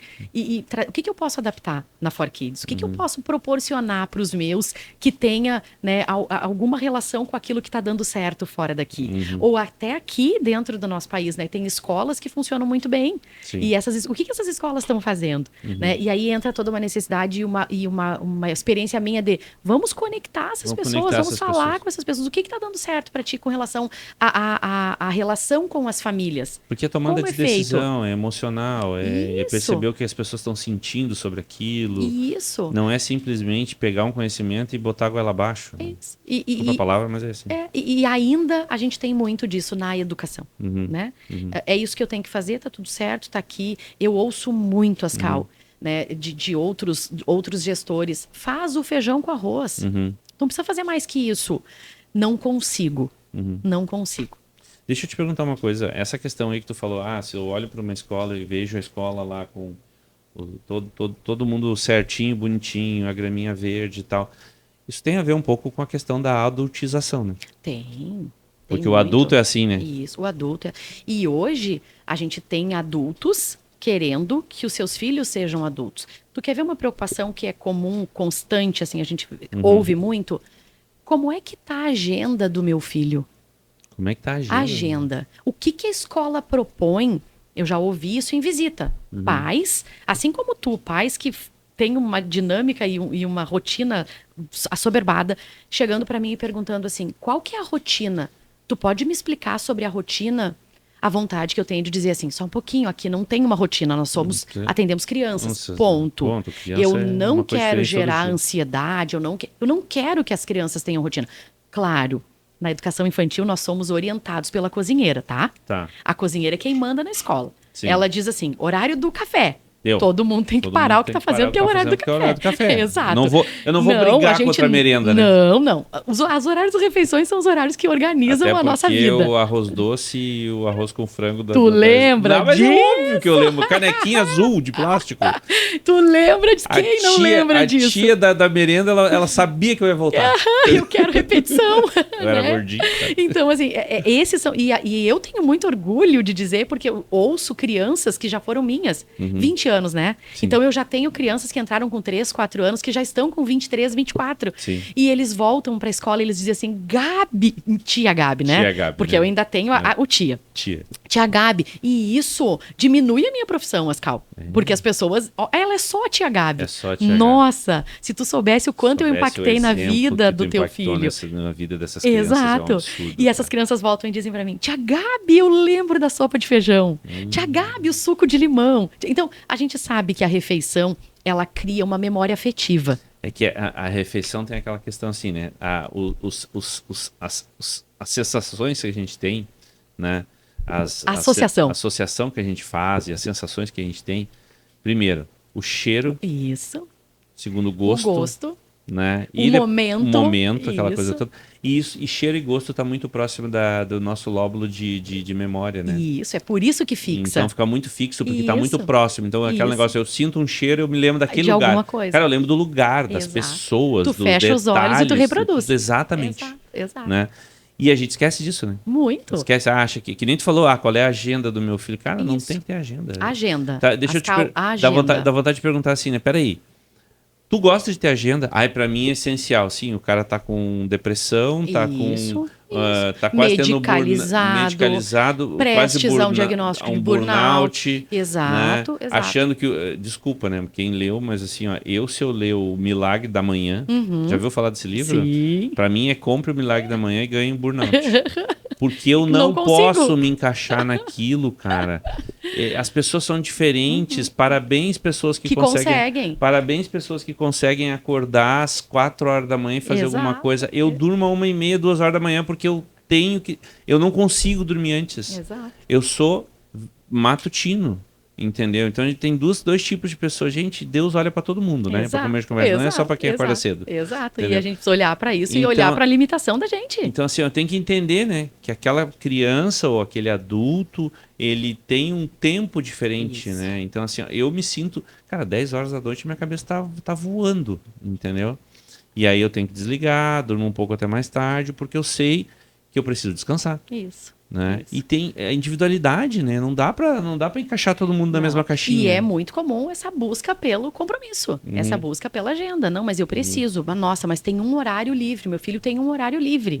Outro dia falava com o pai por telefone pedindo informação sobre a escola. Ele disse, é que ele tem hoje, das 3 às 6, ele não tem o que fazer. E aí ele me explicou que o menino estudava de manhã, fazia inglês no início da tarde, tantas vezes por semana, fazia capoeira, fazia judô, fazia natação em Sapucaí, etc. E daí ele foi me dizendo da rotina do menino. Aí ele disse, mas tem das 3 às 6, então eu gostaria de saber se a ForKids atende, né, esporadicamente, ou seja, 2, 3 vezes por semana, das 3 às 6. Eu falei... Deixa a criança viver. Deixa ele ficar um pouquinho livre. Sem ter... Deixa ele brincar um pouquinho. Deixa o cérebro relaxar. Ascal, depois do primeiro ano, é para sempre. Sim. Eu tenho 46 anos e eu nunca parei de estudar. Eu estudo todos os dias. Sim, e a gente aprende todos os dias. Isso. Existem coisas... Só essa conversa que a gente está tendo aqui, tem coisas que eu tô aprendendo, que tu tá aprendendo. Sempre. Entendeu? Porque a gente tá com a antena ligada, né? Sempre. E hoje, com a velocidade que as coisas acontecem, né? Eu digo, quando eu era pequena... o conhecimento ele vinha através da Barça. Sabe o que é Barça, sei, Cal? eu sei. Ele... Chegava na casa Não, da gente por um vendedor. Vendedor que batia lá na frente e dizia assim, Isso. olha só, eu queria te mostrar. E ele tinha uma técnica específica. Cara, esses caras são os Eram vendedores bons. raiz. Exato. E eles vendiam o cara uma coleção. que conseguia bater na tua casa, no teu espaço, ele invadia o teu espaço. Exato. Ele fazia uma conexão contigo e eu Isso. vou te dizer, tá? A minha avó comprou a Barça e ela era amiga do vendedor. Acredito. Sim, até porque o vendedor tinha que vir te cobrar todos os meses. Ele vinha Não te existia cobrar, Pix, boleto bancário, cartão de crédito. E depois, o que acontece? Nossa. Ela fazia indicação... Isso é Jurássico. Cara, isso é Jurássico. Mas, Ascal, no tempo da Barça... Enciclopédia, né? Da enciclopédia. O conhecimento chegava ali na tua casa, daí tu adquiria aquela informação e daí tu levava um tempo, processava. Hoje, o que eu leio sobre educação infantil, por exemplo, sobre metodologia, hoje, amanhã ou daqui uma hora já é diferente. Já muda. Né? Então, assim, a gente também tem essa necessidade de ficar atualizando. E aí eu pergunto, será que a gente tem essa necessidade? Eu continuo estudando. Hoje, com uma maturidade um pouquinho maior, hoje eu filtro.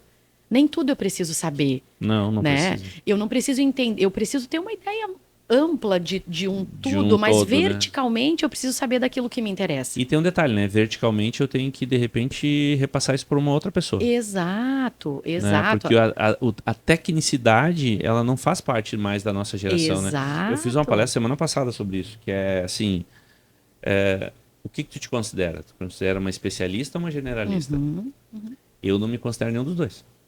Eu não consigo... Antes, ou tu era uma coisa ou tu era outra. Não, né? e outra, né? Eu brinco que assim, ó, a especialização é um poço sem fundo. Porque tu olha um ponto... Porque se tu... Vamos imaginar, né? Um poço sem fundo, né? O que tu consegue ver pela perspectiva é só um ponto lá embaixo. Exato. E aí tu diz assim, na questão da especialização, tu diz assim, quero estar naquele ponto. Tu chega naquele ponto, tu olha para baixo, tu continua vendo de novo. E aí tu se perde naquilo ali. E aí tu vai indo cada vez mais, e tu nunca vai ter fim. Tá, generalização. O que é a generalização? É olhar para todos os lados e dizer que eu conheço tudo. Só que olhando 360, né, eu não consigo chegar em todos os lugares ao mesmo tempo. O meu círculo, vamos dizer que eu tenha um conhecimento, eu tenho que aprender um outro. Esse círculo ele vai virando uma espiral e eu nunca vou conseguir chegar naquilo ali. Então, eu não me considero nem um generalista e nem um especialista. Tá, então, e a gente tem essa necessidade, né? O que eu sou, né? Isso. Aí a gente vem para um conceito de 1950, de um livro, né? Que foi a base do Star Trek, né? Que fala de um sujeito dentro de uma espaçonave redonda, né? Que viajou milhares e milhares de quilômetros, anos-luz, né?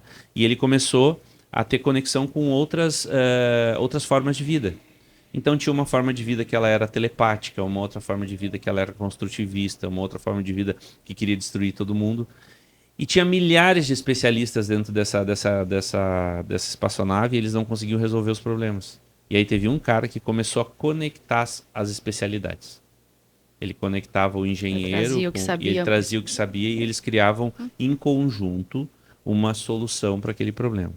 Aparece no primeiro momento nesse livro, né, The Voyage of Space Beagle, né, e o Beagle é por causa do MSC Beagle, que é o navio que o Darwin foi para Galápagos, né? Aparece a primeira vez a palavra nexialista, de nexo, de conexão, de conectar. E a gente está falando de 1950. 1950. Né? E hoje é o que a gente faz. Exato. Né? É o que a gente falava antes de começar o podcast. Que assim, a gente tem que se conectar. Né? Pode ser que eu não saiba a resposta, mas eu sei quem responde. Isso. Pode ser que eu não tenha o valor agregado para outra pessoa, mas eu posso conhecer alguém alguém. E aí a gente vem voltando para a educação infantil, a responsabilidade que a gente tem, que a gente precisa formar nexialistas. Exato. A gente vai continuar formando especialistas. Alguém vai sair desse lugar e vai fazer a sua escolha. Mas antes de mais nada, eu preciso... E aí a gente volta para a questão emocional. Eu preciso de pessoas preparadas para isso. Sim, porque se tu não tiver assim, ó, o filtro correto das emoções, tu não consegue fazer isso. Porque aí vem o ego, vem relacionamento. Né? Vem relacionamento. Se eu não estou preparado para isso, eu não consigo me relacionar. Se eu não consigo me relacionar, automaticamente eu não consigo gerar conexões. Né? E essa é a dificuldade dos adultos. E olhando para a dificuldade dos adultos, a gente repensa a infância. É engraçado que os adultos querem se tornar criança que não tem frustração. Né? Exato. Mas frustram os pequenos que ainda têm porque se chega uma essa pessoa, possibilidade. porque se chega uma pessoa na frente de um adulto e diz alguma coisa que não está relacionada a ele não quer aquilo e ele quer repelir. Isso. Cara, não precisa repelir, respeita só a opinião do outro, entendeu? E aí na escola, que a gente tá falando, né? Porque o coleguinha quis bater em mim. Tinha 2 caras que quiseram bater em mim, hoje eles são meus melhores amigos. E tinha um cara que eu queria bater nele. E ele não quis bater em mim porque ele era 3 vezes faixa preta de um negócio. E ele dizia assim, não vou brigar contigo. Sabe? Não vou te bater. Quando eu descobri que eu comecei a fazer uma atividade, e eu descobri que ele era o professor e o faixa preta, eu entendi por isso que ele não quis bater em mim. Entendeu? Porque ele ia me desmontar. Foi muito gentil. Foi muito gentil. Foi muito gentil. Gabi, me diz uma coisa. Eu acho que tem uma relação bem interessante e quase um tripé fundamental que tu conectou aqui quando a gente estava falando, que é assim, né? Escola, aluno e família. Né? É isso. Essa relação tem que existir. Para que a educação aconteça, para que a aprendizagem aconteça, tem que haver, no mínimo, um compartilhamento desses valores. Né? Então, assim, eu preciso saber o que a escola está oferecendo, a escola precisa saber a minha expectativa. As pessoas fazem mais pesquisa hoje para deixar os seus filhos nas escolas ou eles simplesmente deixam, porque depois vai dar problema esse negócio de só deixar, né? A pesquisa que é feita hoje, e a gente tenta muito desmistificar isso, é valores. Valores financeiros. A gente está falando de preço. Né? Fala de preço quando a gente está falando de... Aí vamos dar o outro lado da palavra, né? Valor. A gente está falando de valores, e as pessoas estão procurando preço. Isso. A gente está falando de valores para a vida. Na grande maioria das vezes, as famílias nos procuram via o canal que todo mundo procura tudo hoje, o WhatsApp. Né? Então, o WhatsApp chega perguntando quanto custa. Né?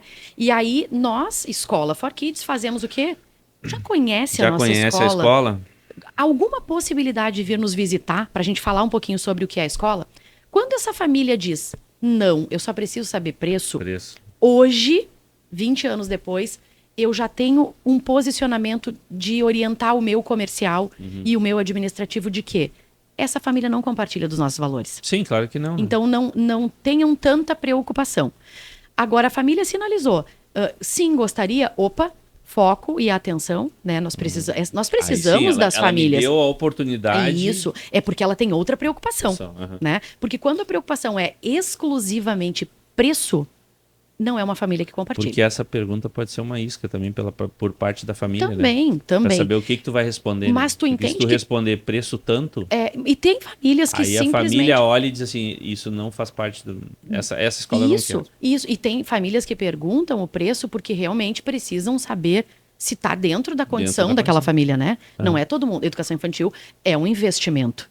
É um investimento. E hoje, com tudo que a gente oferece dentro da educação infantil, tende a ser um investimento cada vez maior. Sim, Na medida em que vai crescendo essa consciência das famílias da importância dessa etapa do ensino, automaticamente o valor da educação infantil vai aumentar, automaticamente a remuneração dos profissionais vai aumentar e a coisa tende a mudar. As políticas públicas vão mudar para converger para isso. Sim, né? E é mais especialização, é mais conhecimento, é mais isso. tudo. Né? Mas assim, a família então entende os nossos valores, a família que compartilha dos nossos valores, é uma família que nos interessa e que nós interessamos a eles também.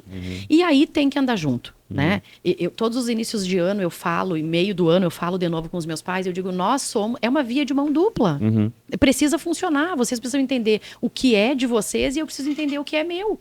Para que a gente também separe aquilo que não é da escola. Né? Que hoje, pós-pandemia, volto a dizer, né? O divisor das águas lá, a pandemia, ela misturou tudo. Ô, Gabi, me diz uma coisa, a gente falou, dentro dessa nossa fala, tá tudo isso que eu vou te perguntar agora. Mas eu queria que tu ressaltasse, assim, quais são os principais pontos, o principal diferencial da for Kids? Ascal, humanização da prestação de serviços, assim. Falar de amor parece muito subjetivo. A ciência ainda não entende, né? Como algo palpável, né? Não, a gente não tem bibliografia falando de amor, a gente está começando agora. A gente está começando agora. Nós estamos começando agora. Faculdades falando de felicidade e amor. De felicidade, né? Eu sou eu sou aluna da ciência da felicidade. É legal. Mas isso me Legal. interessa porque é pra minha vida, né? Eu acho legal o Clóvis de Barros quando ele diz o seguinte: felicidade é um momento que você não quer que acabe. Exato, E ele exato. acaba. E aí você vai atrás do outro. Exato, Aí você não quer exato. que acabe de novo. Final de semana agora aconteceu um momento feliz pra mim, assim. Eu passei por um evento, né? Que o ar tremia de emoção, assim. Coisa boa isso, né? Nossa, nossa. Arrepiava sem pensar, assim, entendeu? Então isso é legal. Então, assim, um momento que você não É. quer que acabe. Eu digo que eu sou uma mulher muito feliz, Uhum. né? E as pessoas que me conhecem, que convivem comigo diariamente, dizem assim, Gabi, a gente não sabe de onde vem esse teu negócio aí, né? Aham. Porque... E eu sou muito feliz porque eu sou muito grata, Pascal. Eu sou muito grata por tudo que eu tenho. E É o eu reflexo, tenho né? muito. Eu tenho muito. Eu costumo dizer que alguns dizem assim, a felicidade, ela vem do sucesso. Uhum. Eu digo, o sucesso vem da felicidade. Vem da felicidade. Né? Uhum. Eu me considero muito grata por ser uma pessoa que vivo fazendo aquilo que eu amo. Sim. Né? Porque nem todo mundo consegue isso. Muitas pessoas se Não, frustram. e mesmo fazendo o que a gente ama, tem coisa nesse amor que a gente não gosta, né? Mas tá tudo E certo. tá tudo certo. Mas eu vivo do que eu amo. Sim. Né? Eu estou na educação. Escolhi em 2024 ficar só na educação infantil, fiz uma escolha de vida, né? Então eu vivo daquilo que eu amo. E acho que isso é o maior tradutor dos diferenciais da nossa escola. Sim. Né? Nós somos uma escola que transborda amor, né? Uma escola que transborda humanidade. Nós somos uma escola muito humanizada, nós somos uma escola que tem profissionais, nós pensamos todos os dias, nós nos formamos e nos desenvolvemos permanentemente com o objetivo de proporcionar para cada criança que está ali uma infância feliz. Aham. Feliz. E esse feliz, ele ultrapassa qualquer barreira. E aí eu vou te falar daquilo que a gente estava conversando aqui, que eu te falei, né? Quais são os sentimentos que a gente tem quando a gente se torna mais criativo, que a gente fixa mais o conhecimento, que a gente se torna mais sociável. São Quando tu sentimentos relaciona a bons. alegria, a sentimentos bons, exato. O aprender... Não que ele não tenha sentimento ruim. Não, mas o aprender, de um modo geral, pela construção histórica, mais uma vez, da educação, ele está muito relacionado ao ruim. Eu preciso aprender. É ruim, mas eu tenho que aprender. Eu preciso estudar. Eu apanhava na escola. Eu não. Eu tive professores que foram inspirações na minha vida. Eu tinha um professor que dizia para mim que a bola do vôlei não pode cair, não interessa se embaixo tiver areião. Pensa nisso. E hoje eu sou uma pessoa focada porque eu lembro dessa não fala pode, dele. A bola não pode cair. A bola não pode cair. Pensa. Não interessa o chão que tenha. Isso. Não pode cair. Não pode cair. Então, a maneira dele de ensinar que tu deveria ser o melhor naquilo que tu estava fazendo, bloqueou uma série de outras coisas na tua vida. Sim. Eu sei, eu não posso deixar cair. Mas, ou não, né? Porque cada um recebe de uma forma diferente. Sim, né? E isso tem muito a ver com a infância. Pode ter gente traumatizada com isso. Né? Exato. Que meteu do joelho, entendeu que era para se jogar no areião lá e ia se arranhar todo. Exato. Então, assim, a forma como tu ensina e a forma como tu aprende, ela acontece de forma diferente, né? E aí, o diferencial da nossa escola é esse, assim, métodos organizados, uma proposta pedagógica muito organizada, muito consistente, objetivos de aprendizagem muito claros, flexibilidade cognitiva.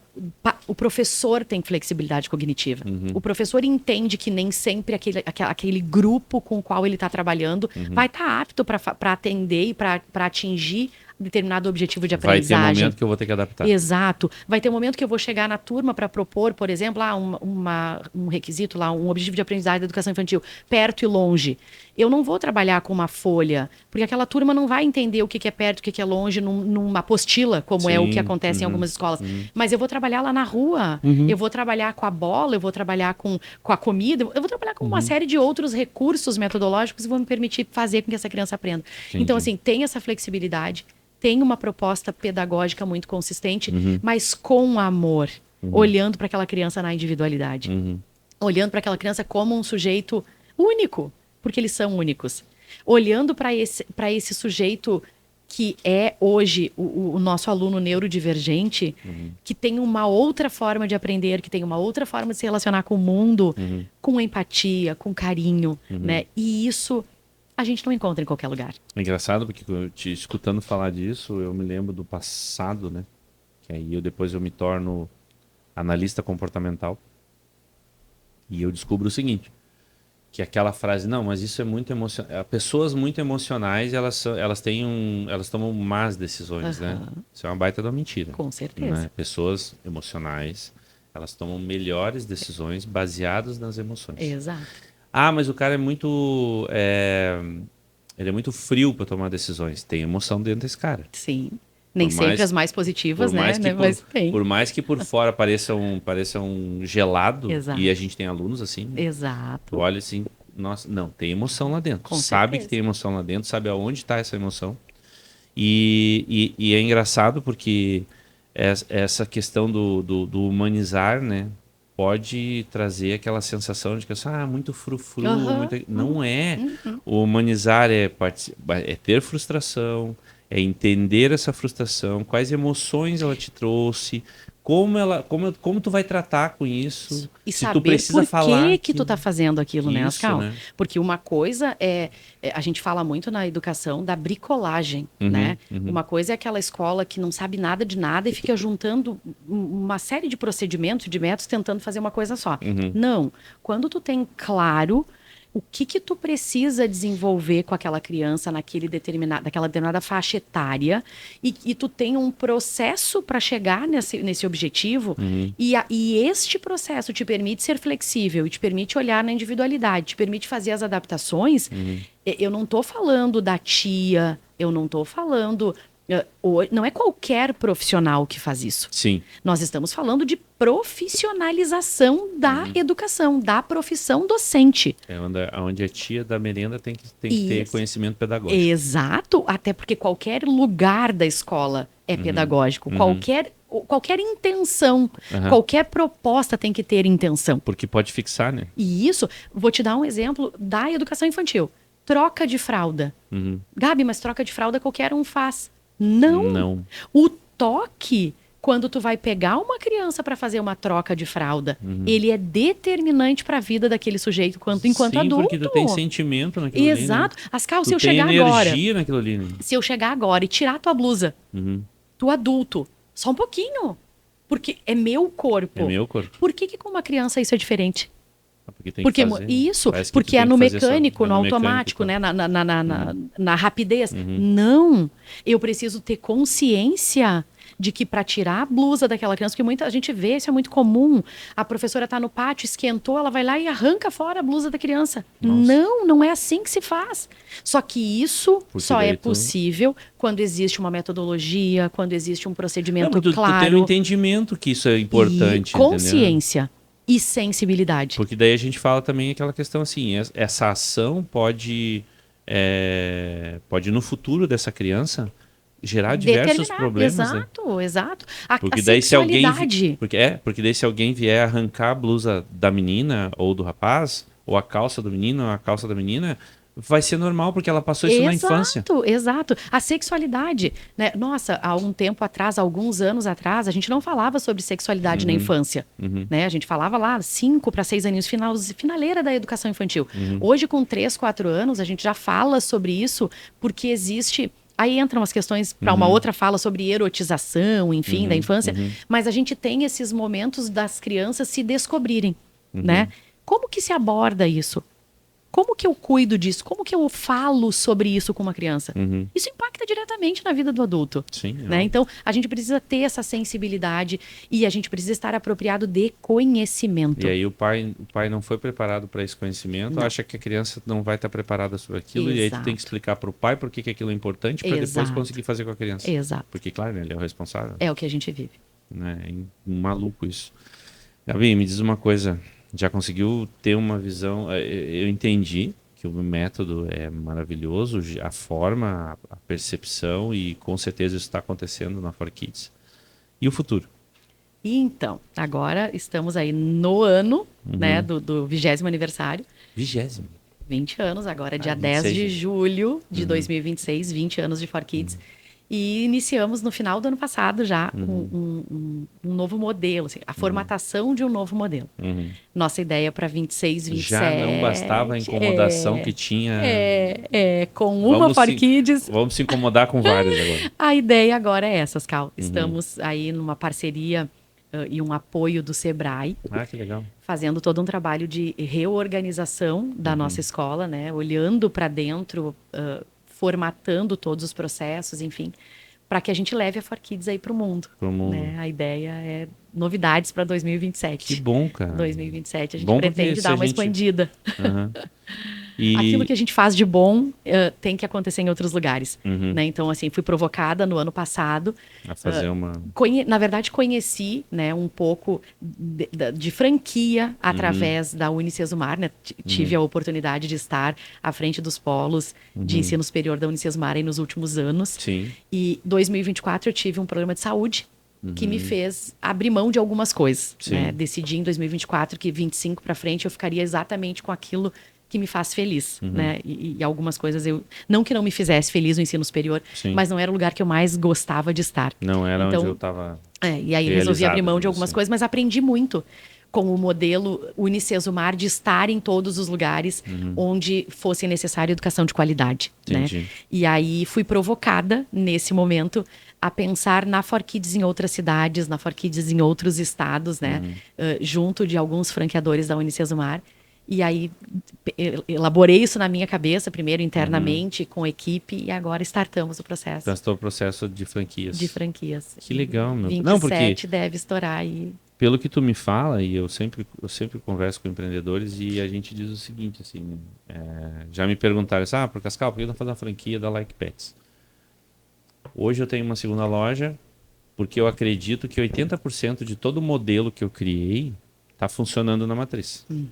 Porque na hora que você jogar isso para fora, né, não vai ser 80%. Vai ser um pouquinho menos. Vai ser 70, 75 do modelo, porque tem outras pessoas que vão botar a mão. Isso. E se tu não tiver assim 90, 95% do modelo que tu tá esperando, né? Tu não vai conseguir replicar 90%, vai conseguir replicar muito menos, que é o que a gente que é o que eu tava É o te que tu tá dizendo agora, vivendo. que eu tô vivendo agora. Hoje eu sei que eu tenho 95% do meu processo da matriz, eu consigo replicar isso para uma filial, né? E pode ser que no futuro a gente consiga replicar para uma franquia. Né? E pelo que eu vi, pelo que a gente conversou hoje, eu acho que a 4Kids está realmente num processo de já maduro para poder jogar isso para fora. Né? Essa é a ideia. E digo assim, tenho humildade o suficiente para dizer que ao término desses próximos 10 meses que nós estamos projetando aí de análise, de organização do processo, talvez eu chegue lá na frente e decida que não, que ainda não é o momento. Né? E tá Isso aí. tudo certo. E tá tudo certo. Tá né? tudo certo. Não vai gerar ansiedade. Nada. É um momento de olhar para mim. Né? Eu volto a dizer o que eu falei lá no início da nossa conversa.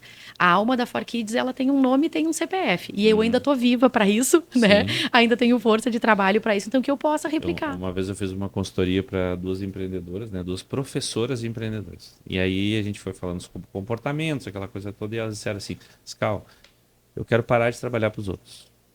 Eu não consigo mais cobrar, eu não consigo mais ter cobrança, eu não consigo mais, sabe? Eu quero trabalhar para mim, eu quero dar aula particular, eu quero fazer um negócio assim, beleza. Passado um processo inicial, né? E elas estavam tentando buscar uma reorganização da profissão e tal. Né? Elas já estavam dando aulas particulares, aquela coisa toda, né? De repente as duas chegaram, elas faziam separados esse processo. As duas chegaram e disseram assim, Ascal, achamos o que a gente quer fazer. O que é? A gente comprou, já tinham comprado. Uma franquia de uma escola. Eu disse, tá, mas peraí. Que vocês não E onde queriam, é que está o negócio lá do não querer cobrança, do não querer aquilo? Vocês vão entrar exatamente nisso. Vocês vão trabalhar Vocês já mais pararam para pensar que vocês vão entrar exatamente nisso? Ah, não, mas acho que dá, não sei o quê. Bom, resumindo, não deu certo. Porque não fazia parte do propósito daquele momento de vida e tal, né? E tocando no assunto aquele que a gente estava falando agora, a questão de felicidade. Feliz, Gabriela, com esse momento, com essa situação? Muito. Eu digo que a maturidade que eu tenho hoje, ela me proporciona outros sentimentos, né? Hoje, muito tranquila, muito certa daquilo que eu quero, né? Sem pressa, sem ansiedade, né, Ascal? Sem ansiedade, assim. Estou muito feliz com esse momento. Eu não digo máscara, mas o papel de empreendedor, encaixou agora. Muito. E já estive, estou e sou feliz com a 4Kids há muito tempo.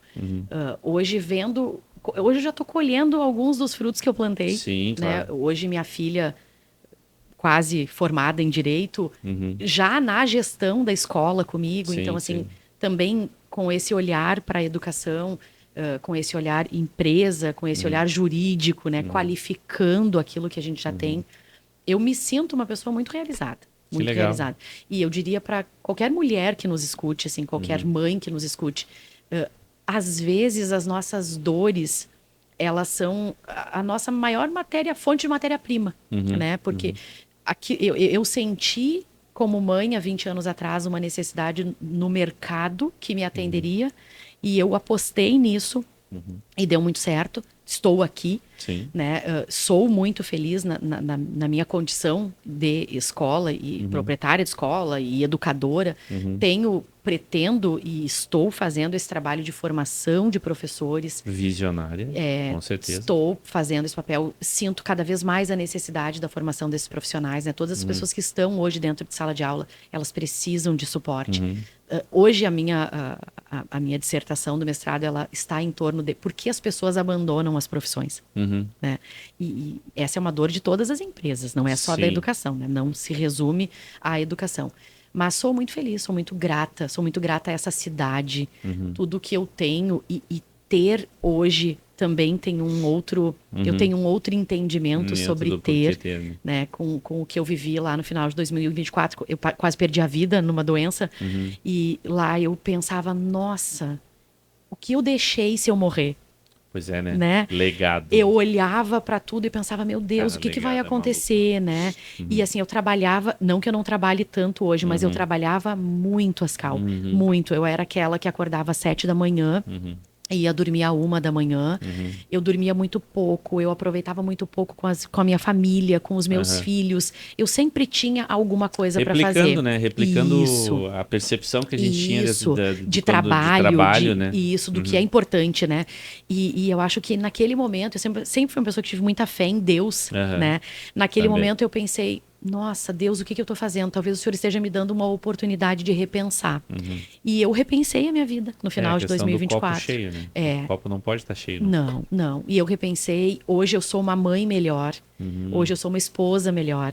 Hoje eu sou uma profissional mais tranquila, mais calma, menos agitada, melhor também, né? Que tem turbulência, né? Isso. E eu acredito assim, ó, que no meio das turbulências todas que a gente passa como empreendedor, é engraçado porque a gente, vamos lá, a gente não pode ser mais turbulência. Não pode ser mais turbulência. Que é a história Nós assim, né? Tá pegando fogo lá no negócio, eu não posso chegar Não. botando mais fogo.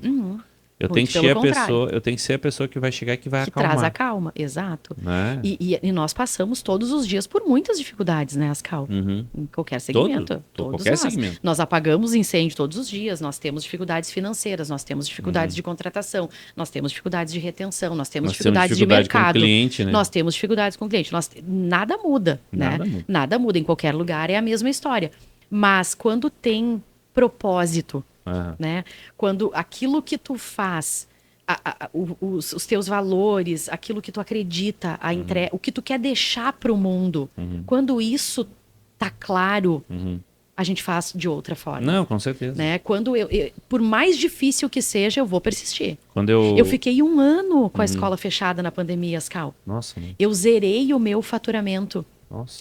Num ano, pós-aquisição da minha sede própria. Ai, que bom isso. Imagina, eu comprei a escola, o prédio onde nós estamos hoje, que foi a antiga AME por muitos anos. Sim. Aquele prédio eu comprei em 2019, em outubro de 2019. Nossa, março de 2020 fechou Março de 2020 eu fechei a escola e fiquei 1 ano com a escola fechada. Eu sou muito grata àqueles 3, 4 pais que continuaram me pagando, porque 99,8% das minhas mensalidades não foram pagas. E eu tinha o que fazer? Não. Eu dizia, ok, não pode me pagar. O mundo mudou, né? E eu precisei me adaptar. Lá eu busquei o ensino EAD, lá eu busquei o ensino superior, enfim. Mas aquele momento eu poderia ter desistido. Quantas escolas fecharam naquele momento? Fecharam muitas Quantas? escolas. E eu pensava o tempo todo, não. Eu sei por que eu tô aqui. Vai dar certo, eu vou conseguir. E eu acredito muito no que, assim, ó, a tua cabeça nesses momentos de loucura, que acontecem direto, assim, na parte de empreendedorismo, eu acho que tem que ser exatamente essa, assim. Calma. Isso. Pensa, vamos dizer o seguinte, assim, ó, neste momento, e aí vem para os empreendedores que estão escutando aqui, né? Cara, esse momento é o momento de pensar dia a dia. Isso. Não A dá gente para vai fazer passar grandes projeções. É hoje. não dá para dizer assim, ó, eu Ah, quero ah. ver o que que é a minha programação para daqui 2 semanas. Não Não. dá. Ascal, eu Vive passei a agora. viver turno. Uhum.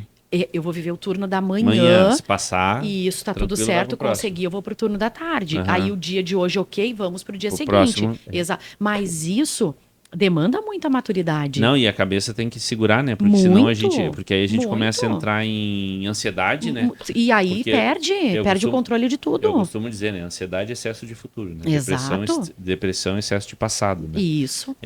E aí a gente tem que aprender que o aprendizado é, que nem tu falou, por turno ou por dia, Isso, né? isso. E a gente tem que começar a trabalhar isso, né? E tu sabes que depois disso, eu passei a trabalhar dentro das empresas justamente isso. O que eu estou fazendo aqui? Uhum. Qual é o teu propósito? Eu passei a trabalhar com os professores e com outros segmentos, trabalhando com os colaboradores, a razão deles estarem ali, né? E por quê e para quem?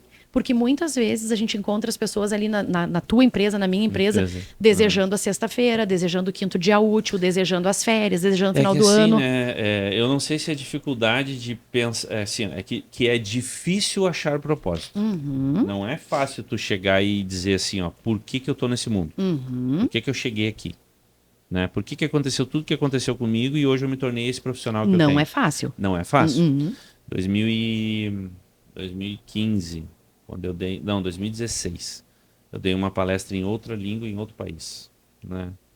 E aí eu estava fazendo uma coisa que era assim, eu estava melhorando a eficiência de pessoas, porque primeiro as pessoas estavam fazendo curso comigo, e isso foi óbvio depois que a gente fez esse curso, porque depois eu gerenciei essas pessoas, e eu estava aumentando a eficiência da empresa, né, para melhores resultados. Automaticamente eu trazia melhores resultados para as pessoas e famílias que estavam ali relacionadas.